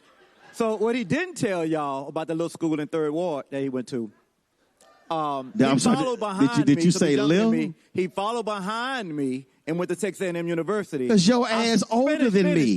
Let me finish. I'm charter line of Alpha Phi Alpha Fraternity Incorporated, Pi Omicron chapter. What line you on, 4-5? Because you're older. Yeah. So I started this thing. All I'm trying to say is pay respect. You're supposed to respect your elders. Pay respect where respect is due. You had to learn my name when you pledged. You had to know my name and my line number when you pledged. Let me explain something to you. This family business, y'all. This family business. Let me explain something to you. You were on line number 1. My brother was on line number 3. I came in line number 5, but we came in accomplished. When they came in, it was soft by then. No, you know. I just want to let y'all know this ain't gonna last long. This ain't gonna last. We done. I'm gonna let him get the last word. Because he can't say this here. He's younger than me. I'm gonna let him get the last word. I'm not gonna respond. See, let me explain to y'all what happens. Normally when somebody pledges, don't nobody know them. They're trying to find their way. Stuff like that. Number 1 on my line was the first black drum major in Texas A&M history. Number 2 was the president of the Black Accountant Association. I was joining the national board, the first student rep of the National Association of Black Journalists. Number 4 was a starting point guard of the basketball team. Number 5 was the vice president of student government. Like I said, we were the shit coming in. I'm gonna give him the last word. I'm gonna let him have that. And you know, I love when it's happening. Let you have. He's like, damn, I can't count on nothing. I'm gonna let him have that word. I can't count on nothing he just said. Well, I am the first black speaker of the House in the history of the Commonwealth of Virginia. There you go. See? And I am from Texas, y'all, but I got here as fast as I could. I got here as fast as I could. When we talk about elections matter, every vote matters. In 2023, when Dems won the House, but actually we'll go before that. I use the example all the time of the election in this state where it was tied, and a name was pulled out of a hat that decided that election. I speak all the time, and I tell people that really happened. And not only did that determine that race, that determined which party controlled the entire chamber. That's a perfect example of how every vote matters. Yeah, it was in 2017. Shelley Simons, who's now a delegate now, she lost by 0 votes. Have you ever heard of somebody losing by 0 votes? It was an exact tie, and they had to pull the name out of a film canister because that's what the code called for at the time. And because she lost the draw, the Virginia House of Delegates went to the Republicans in 2017, and they continued to control the House of Delegates for another 2 years, where they had already controlled it for 18 years straight. And when I came in 2019, that was the first time in 20 years. 20 years. Think about the harms that they had caused for 20 straight years that the Republicans had controlled the House of Delegates. So in this moment, in this time, what a privilege it is to be in a position to fight back the way we are right now. We are in a position to fight back. Senator Locke, again, Senator Locke mentioned this in terms of one of the constitutional amendments. The law in this state was how voting rights were restored for formerly incarcerated. The governor had to do that for you. Governor had to do that for me. I would not be here. That's why voting matters. And I want to thank Senator Locke, who picked up the mantle from Yvonne Miller. Y'all know that name? And continued to carry the mantle to pass this year because elections are that important. I don't have to go. If we do our job in November, nobody will have to serve their time, do their time, pay their debt to society, and come back and beg somebody to have their rights restored. If we pass the restoration of rights this year, anybody that finishes their time will come home and be able to vote immediately. That is Mamie Locke's bill. And so it is so important that we have folks who understand our communities, that come from our communities, that know they have been blocking that. They've been blocking that since the 1902. When they put it in the Constitution to make sure that they may prevent votes. So this is an opportunity, I believe, for folks. You would be shocked to know, black and white, how many folks come to me saying, hey, what do I need to do to get my rights restored? Something happened, can I vote? Nobody should have to go through that. Now, a Republican restored my rights, so it's their fault I'm here. Hello. But I want to, I want to back up on some of that, because first of all, what you said was passed in 1902. It was specifically passed to keep black people from voting. Oh, they literally said the language was, this will keep the niggas from voting. So that's a quote.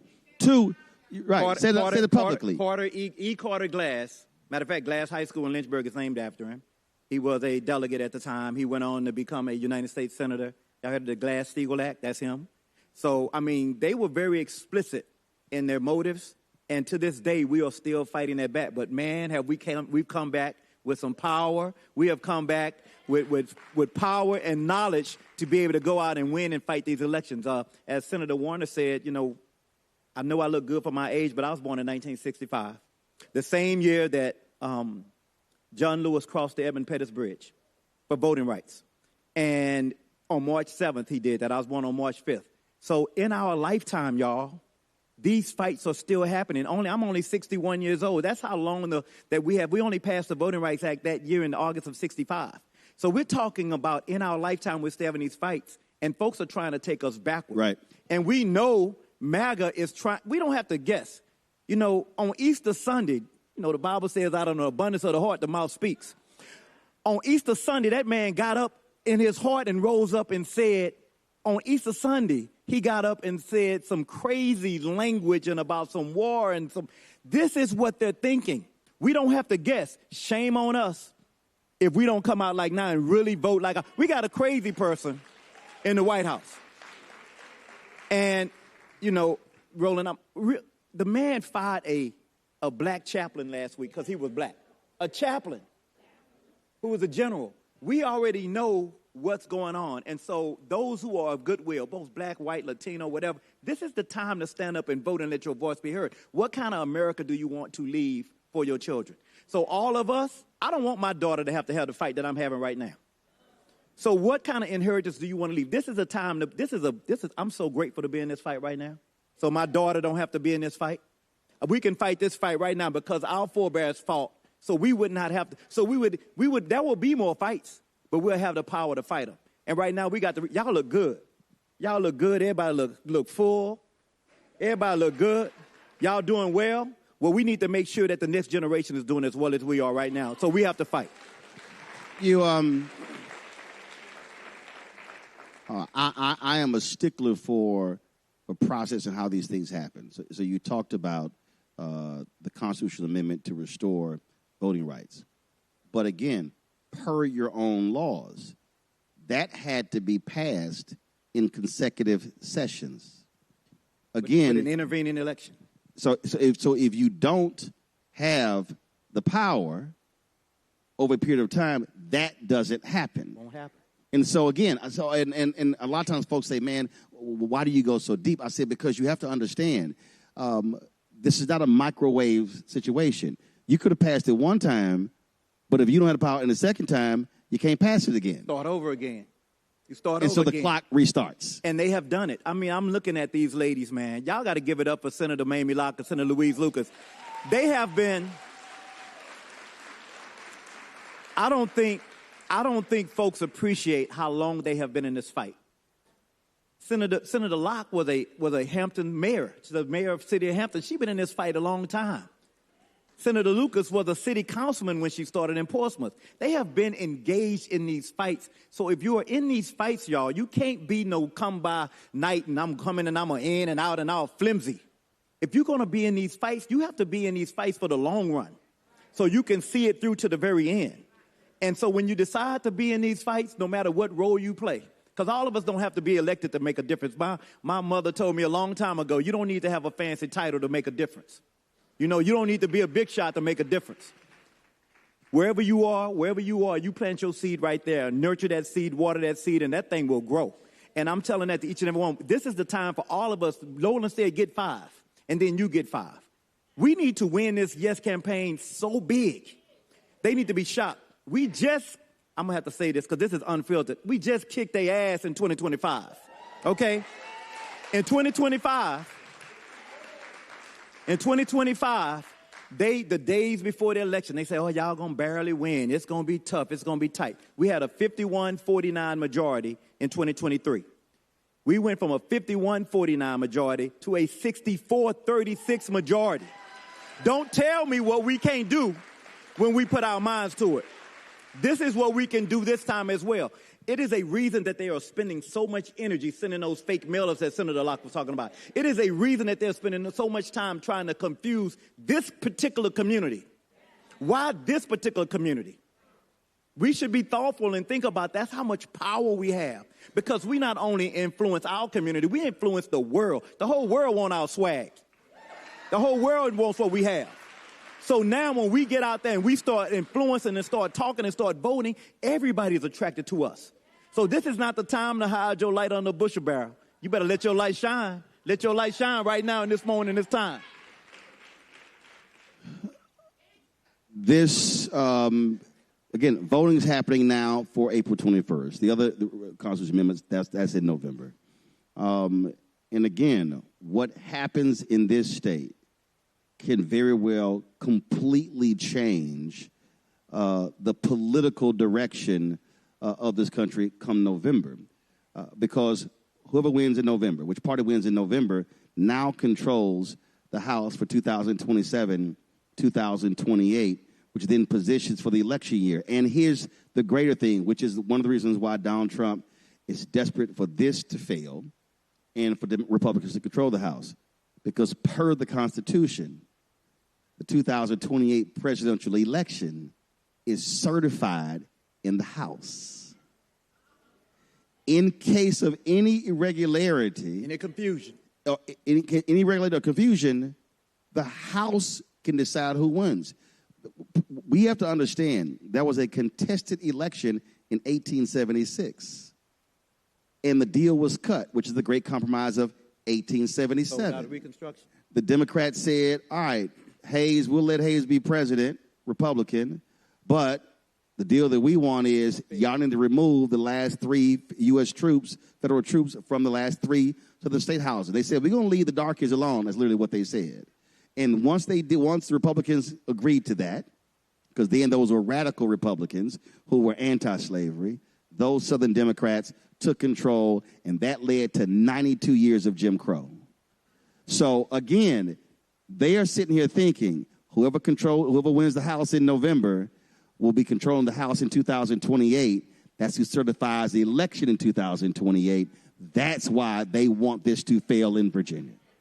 Well, what he didn't count on, he did not expect to see Louise Lucas and Mamie Locke and Don Scott here in the Commonwealth of Virginia where they're planning to push back. Now, I was minding my business, y'all. I'm in Boston minding my business. I flick on the TV in between ESPN, and I look, and there's Louise Lucas and Mamie Locke on the TV. Yeah, we going to do something in Virginia. I'm like, ho, lady. You like, hold on, y'all in the Senate. It's August of 25. We in the House, all 100 seats on the ballot. They in the Senate. They ain't on no ballot. What y'all doing? Y'all speaking in my business. So I called Louise. I said, Senator Lucas, I know she, Don, we got to do something, Don. I said, Senator, can we just hold off for a little bit? Let me see where we are in this election, because I'm looking real good right now. She said, I'm going to hold off a little bit. She kept it to herself. I know it hurt her to her heart, but she kept it. She helped it. She held it down. And then when the time came, we made the move. We did what we had to do. And right now, you got Elon Musk and Peter Thiel and all of Donald Trump's flunkies losing their mind, flocking to Virginia right now, trying to trick people like the people in this room right now.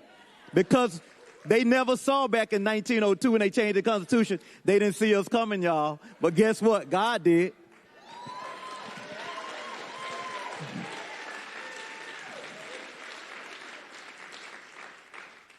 I'm just gonna let him go ahead and preach that. So go ahead and take your collection up as soon as you've done that. Put y'all hands together, y'all, for Virginia Speaker of the House, Don Scott. Y'all better vote yes. Boy, this is like a law firm. This is Scott and Scott. So come onto the stage right now. Put y'all hands together for longtime congressman here in Virginia, my alpha brother, Congressman Bobby Scott.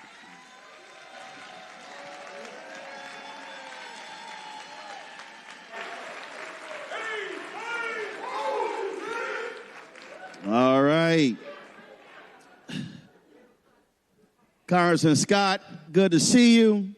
I've been talking a lot about what happens when you have power, so I'm just going to tell y'all. So when Democrats control the House under Biden-Harris, bills are being passed, and funding was happening, especially the education. And there were a lot of lies being told. I'll never forget Newsweek put out this story, Biden cut HBCU funding by $35 billion. It was a lie.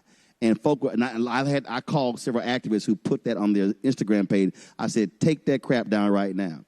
And I spent time on the show trying to explain to people what actually happening. And it was Congressman Clyburn and Scott who sent me, and Congressman Scott, who sent me the Excel spreadsheet showing every school how much they got and everything. So I called the congressman. I said, look, I need to have you come on the show. He's like, look, I would love to come on the show. He said, but I ain't trying, people know what I'm doing. So I'm going to keep trying to spend this money as fast as I can while we got it. And then I come on later. And it was, and people, and there were a lot of people who were like, well, I don't understand why they ain't saying anything. And I said, because when you are making power moves, you don't always have to shout from the rooftops.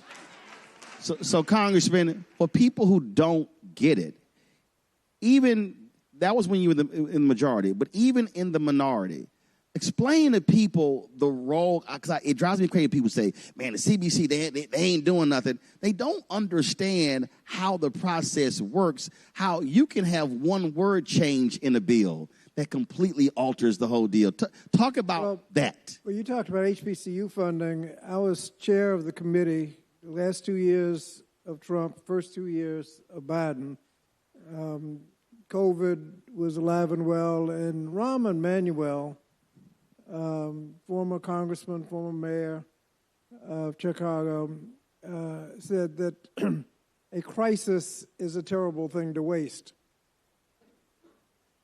We didn't let that crisis of COVID go to waste, and we took advantage of it. And like you said, I didn't want to be bragging about it because we're getting so much money for HBCUs. All the other groups says, where's my money? Well, I couldn't, I'm focusing on HBCUs.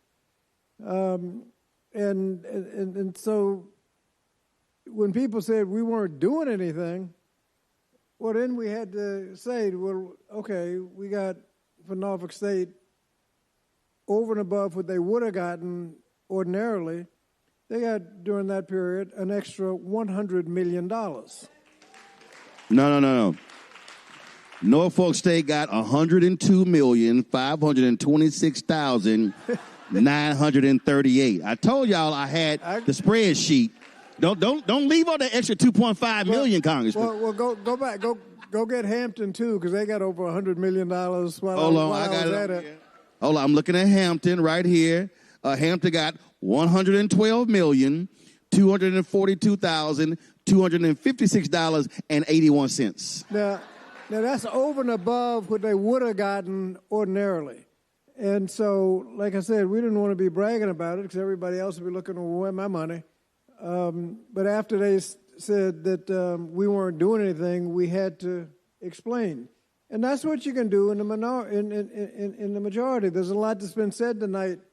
And one of the things is that we are doing exactly what they had been doing. They stole 3 seats in North Carolina, used those 3 seats, as Tim Kaine pointed out, just enough so that they could pass that big, ugly bill, take away your health care, SNAP benefits, to give tax cuts to the rich. Because right now they have a what? 1-seat majority? No, 1 or 2? It's 220 to 215. But if we had those 3 seats back, we'd have 218 that have 217. There you go.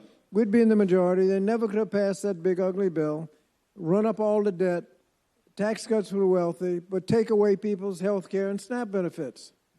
ICE couldn't be going around killing people without asking questions. We couldn't be in a war without a declaration of war. They couldn't be dismantling the Department of Education without answering some questions. There's been a lot of stuff we could do if the Democrats were in the majority, but they stole that majority. And so the question becomes, how do you respond? Do you just ignore it and hope it goes away? Well, okay, that's what we did last time. We ignored it, hoped it went away, and the next thing we know, Trump's saying, find me 5 more seats.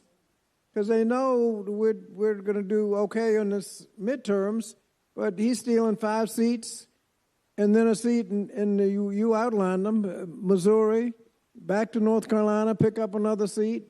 They're waiting for the voting rights case, and if they win that case, they're going into Louisiana, Alabama, and Florida.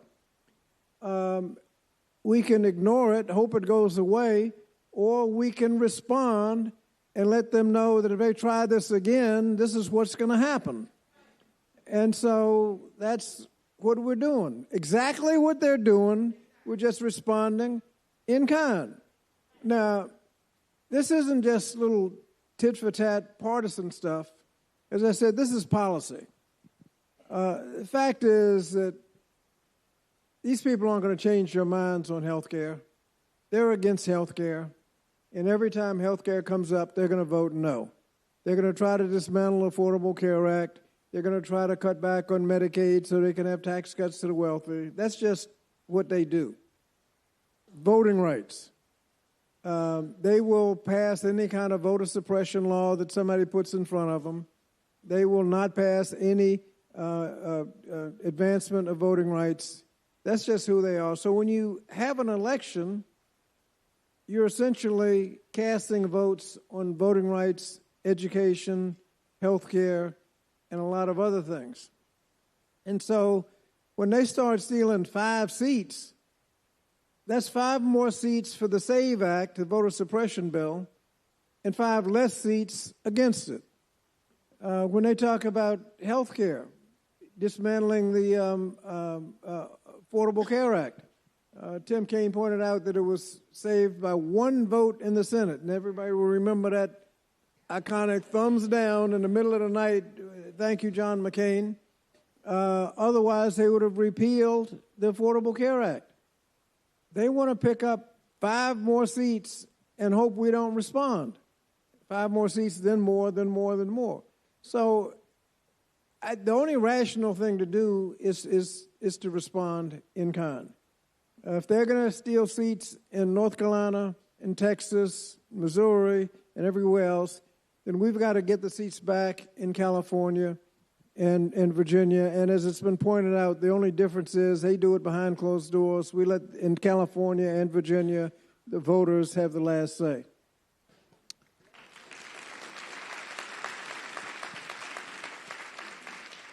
And one of the things that I keep saying, again, 2 seats in Texas, 2 black seats lost. Seat in Florida, lost. Cleaver's seat in Missouri, Kansas City, lost. Don Davis, North Carolina, that's 5. That's 5 black members of Congress that they're actually targeting. And what I'm trying to explain to people is if this passes in Virginia, folks vote yes in Virginia, then all of a sudden, how does this shift? It's not a question of the power shift to Democrats in November, after November. It also, how does black political power shift? And so, for people who do not understand how it works, explain to them the difference if you are the chair of the committee versus the ranking member, or the chair of a subcommittee versus you're in the minority as a ranking member. Well, like I said, I got all that money when I was chair. I haven't been able to get anything when they are chair and making the decisions. And so basically, you are casting votes. If you like voter suppression, give them 5 more votes to pass the SAVE Act. If you like cuts in health care, give them 5 more votes to cut health care.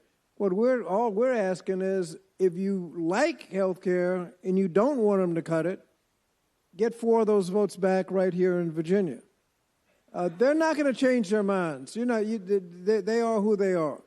And so if we can get those votes will be cast. And in Virginia, 5 Virginia Republicans voted in favor of the SAVE Act. They voted in favor of cuts in health care. And what we are doing is just making sure that we have a credible chance in saving health care, defeating the SAVE Act, supporting education, fighting a war legally with a declaration.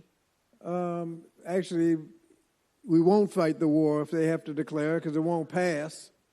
That's what all we're doing is fighting fire with fire. And the last thing we want to do is sit back like chumps and let them take all these seats and pass all the bills that they want.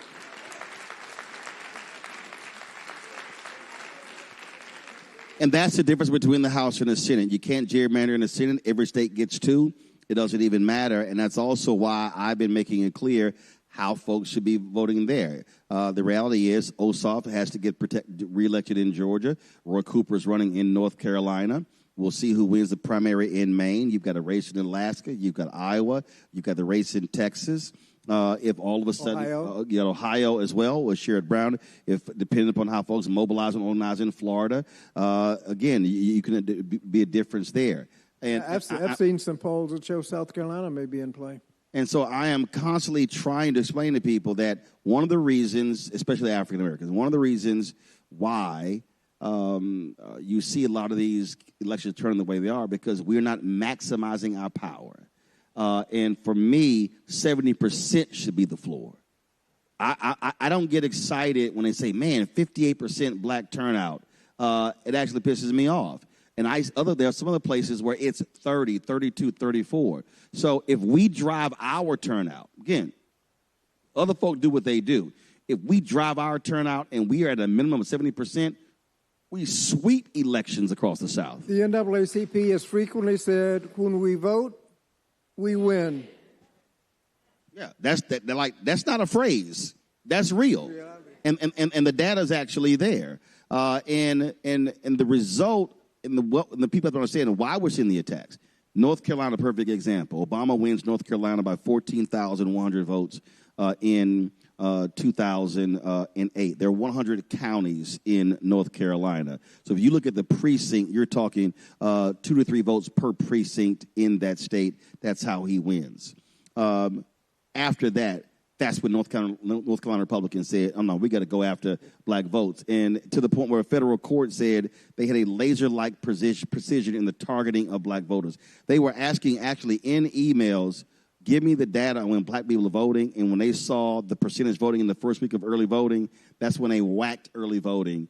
And the federal courts busted them. But they were able to make the changes because they had the power. They went after black votes. The appellate court said that they went after black votes with, quote, surgical precision.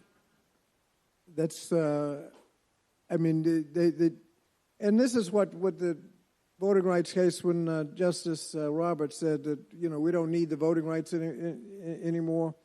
He knew. He served in the Justice Department. And the afternoon of that decision, he heard officials in North Carolina and Texas say, oh, good, now that we don't have free clearance, we can pass these laws. A statement that would make no sense if those laws would be pre-cleared.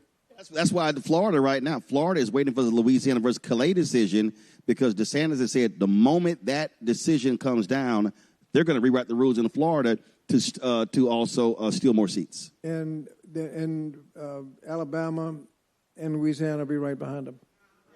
So, again, this election here has national implications. And if you have a voting rights bill that comes up, what happens in Virginia will help determine what the vote on the floor of the House would be, because you can count on all of the Republicans voting in favor of voter suppression against any voting rights bill, and Democrats all voting in favor of voting rights and against voter suppression. So what we are doing now will help determine the vote in the direction of voting rights in the United States. And again, if folk vote yes come April 21st, then come January of 2027, when we introduce him, it won't just be Congressman Bobby Scott, it will be Chairman Bobby Scott. Fred, I appreciate it. Thanks a lot. Don't guess. Vote yes. Appreciate it. Thanks a lot. Okay. So, folks, we've had 2 days of great conversations, but now it's incumbent upon regular, ordinary, everyday folk to do their job. And what that means is not just you saying, well, I've already voted. It also means grabbing yard signs.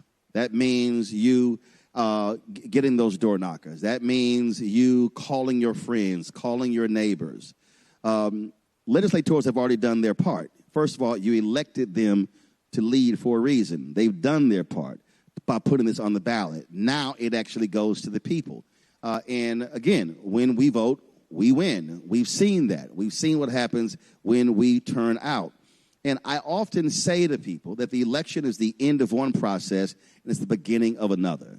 You say you want to elect someone to make changes, but then you have to put pressure on them to actually do what they claim they were going to do when they were actually running. Well, this is a perfect example. And this is, again, where our folk can actually be a huge difference maker. When we drive numbers, all of a sudden, they get scared to death. And when you look at the numbers, when you look at this state, if you talk about 20% of this state, the issue is not 20, 25, 30%. The issue is what is the percentage of the people that actually turn out? And that's the difference right there. And so even if you don't live in Virginia and you know folk who live in Virginia, you should be calling them, asking them, hey, what's going on? Are you voting in that special election? Have you already voted? And if they say, I haven't, you can also be educating them. And so I say this constantly. If one person says, I'm going to reach 5, then you ask them, I need you to do the exact same thing, then this thing begins to build. We love to talk about the Black freedom movement, also the Civil Rights movement. We love to talk about what happened in Danville, or what happened in Selma, what happened in Montgomery, what happened in Richmond, what happened in Albany, what happened in these places. But I got to remind folk all the time, to Don's point, the folk who were leading that were not big names. These were not folks who were all preachers. They were not CEOs. The people who put in the work were nameless, faceless. In Selma, they called them the foot soldiers. These were the people who worked and who cleaned other folks' houses and washed their laundry and who opened doors and who drove cars.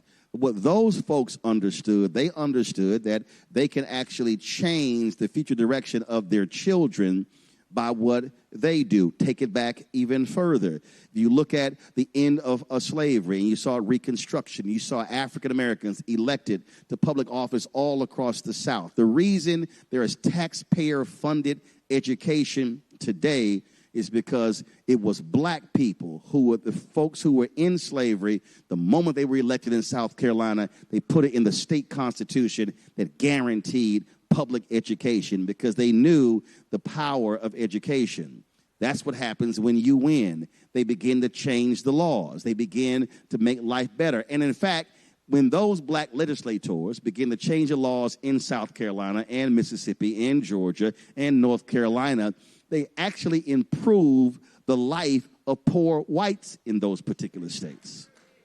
And so what we have to understand is when Dr. King said, be true with what you put on paper, it has been black folk in America that's actually made America realize more of its America than they have. It has been black folks who said, you put it on paper, the Declaration of Independence and the Constitution, so we're going to hold you to account for what y'all put on paper because it was never intended for the benefit of us. And so here's a moment in 2026 where this generation must be using its power. And I've always said in 30, 40 years, it will be a shame in black America when we have Black History Month programs. And first of all, you may not have those because they're trying to get rid of those now. When you have MLK programs, it's a shame that in 30 years we will be talking about what they did in the 50s and 60s. It'll be a shame that in 2056, they'll be talking about, well, this is what Congressman Ralph Metcalf did, and this is what Diggs did, and this is what Conyers did, and this is what Chisholm did, or Barbara Jordan. It'll be a shame if we're talking about what A. Philip Randolph did, or Roy Wilkins, or Roy Foreman, and all the leaders. It'd be a shame if we're talking about what they did in the late 1800s and 1900s and 1950s and 60s. What should happen in 30 years is when they have programs in Virginia and across the country, they're saying this is what Don Scott did and Louise Lucas did, and this is what these senators did. This is what Bobby Scott did.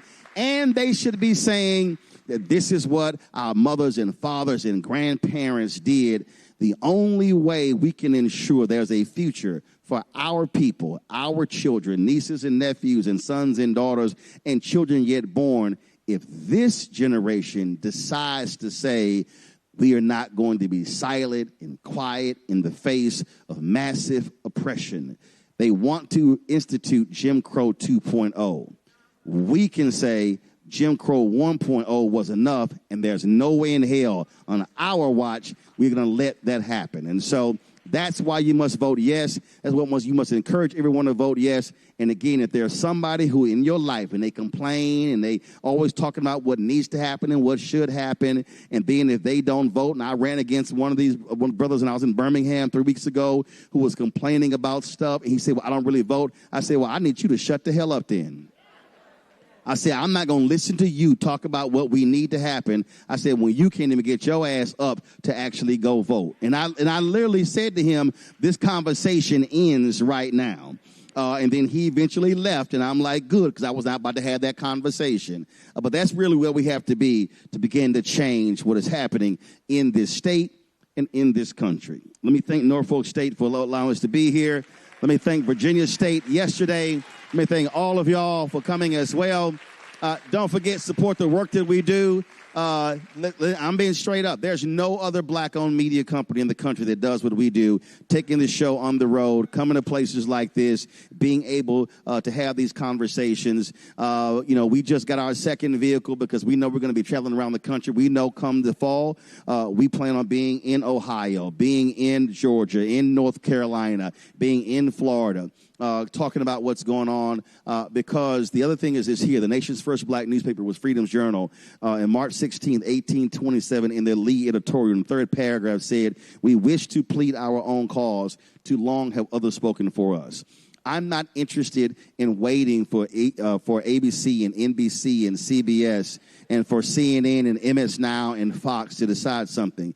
I just saw 2 African Americans on CNN no longer with the company. The sister Janae Norman let go at Good Morning America and ABC. And so, again, those are places where they are deciding who gets hired, who gets fired.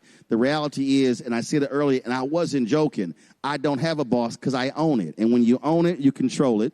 And when you own and control, then you get to decide where we go, what we talk about, how long we talk about it. But it also requires our people to also financially support what we do. The right wing, literally, they have billionaires who are funding Tucker Carlson and the Daily Wire, and they're funding all of their media outlets. That's how they're able to reach millions. We started this show in our network on September 4th, 2018, with one sponsor, the American Federation of State, County, Municipal Employees, and self-funded with my own money with $350,000. Our fan base, we've now had 38,000 people who supported our show since we launched. They donated more than $5 million. So the show has survived and thrived because folks have sent $1, $5, $10, $25, $50. And so that's how we do this. And so we're going to keep doing the work. And I also told our fans, listen, it's not going to be like PBS. I'm not going to send you hats and mugs and tote bags because swag costs money, postage costs money. So when you give, it goes back into the show. And I've had people already hitting me saying, oh, my God, this show looks great. I love the lighting. I love the cameras. Well, guess what? All that cost. The staff cost. We came here, y'all. We have 9 people who are here putting this production on. So your support is also critically important. So please, if you want to join our Bring the Funk fan club, do so. Cash App, utilize the Stripe QR code you see it on the screen. That's for credit cards as well. Checks in money order, make it payable to Roland Martin Unfiltered, P.O. Box 57196, Washington, D.C., 2003, 7-0196. Of course, download the Black Star Network app, Apple phone, Apple TV, Android TV, Roku, Amazon Fire TV, as well as Samsung Smart TV. A lot of y'all have been hitting me up. Y'all want to get our shirts and hats and stuff. You see the zip-up that I'm wearing. Go to shopblackstarnetwork.com to get all of our gear. And we've got more than 50 black-owned businesses that are on shopblackstarnetwork.com. We created a black online mall because these black-owned businesses, they can't afford lots of marketing, and so there are products that are there, and you name it, we got it. Go to shopblackstarnetwork.com to check it out. Don't forget, every day at noon Eastern, to watch Brittany Noble, the Breakdown with Brittany Noble show at noon Eastern on the Black Star Network. Download the app fan base, black-owned app fan base. Isaac Hayes III created that. So we've been supporting that. Follow me at Roland S. Martin on that as well. And on Monday, I'll be live from Myrtle Beach, South Carolina. My man Darius Rucker of Hootie and the Blowfish. They have their golf tournament. I'll be supporting Darius, and I'll be broadcasting live from Myrtle Beach on Monday. Folks, that's it. I'll see y'all next week. Norfolk State will appreciate it. Y'all be sure to vote yes. Holla!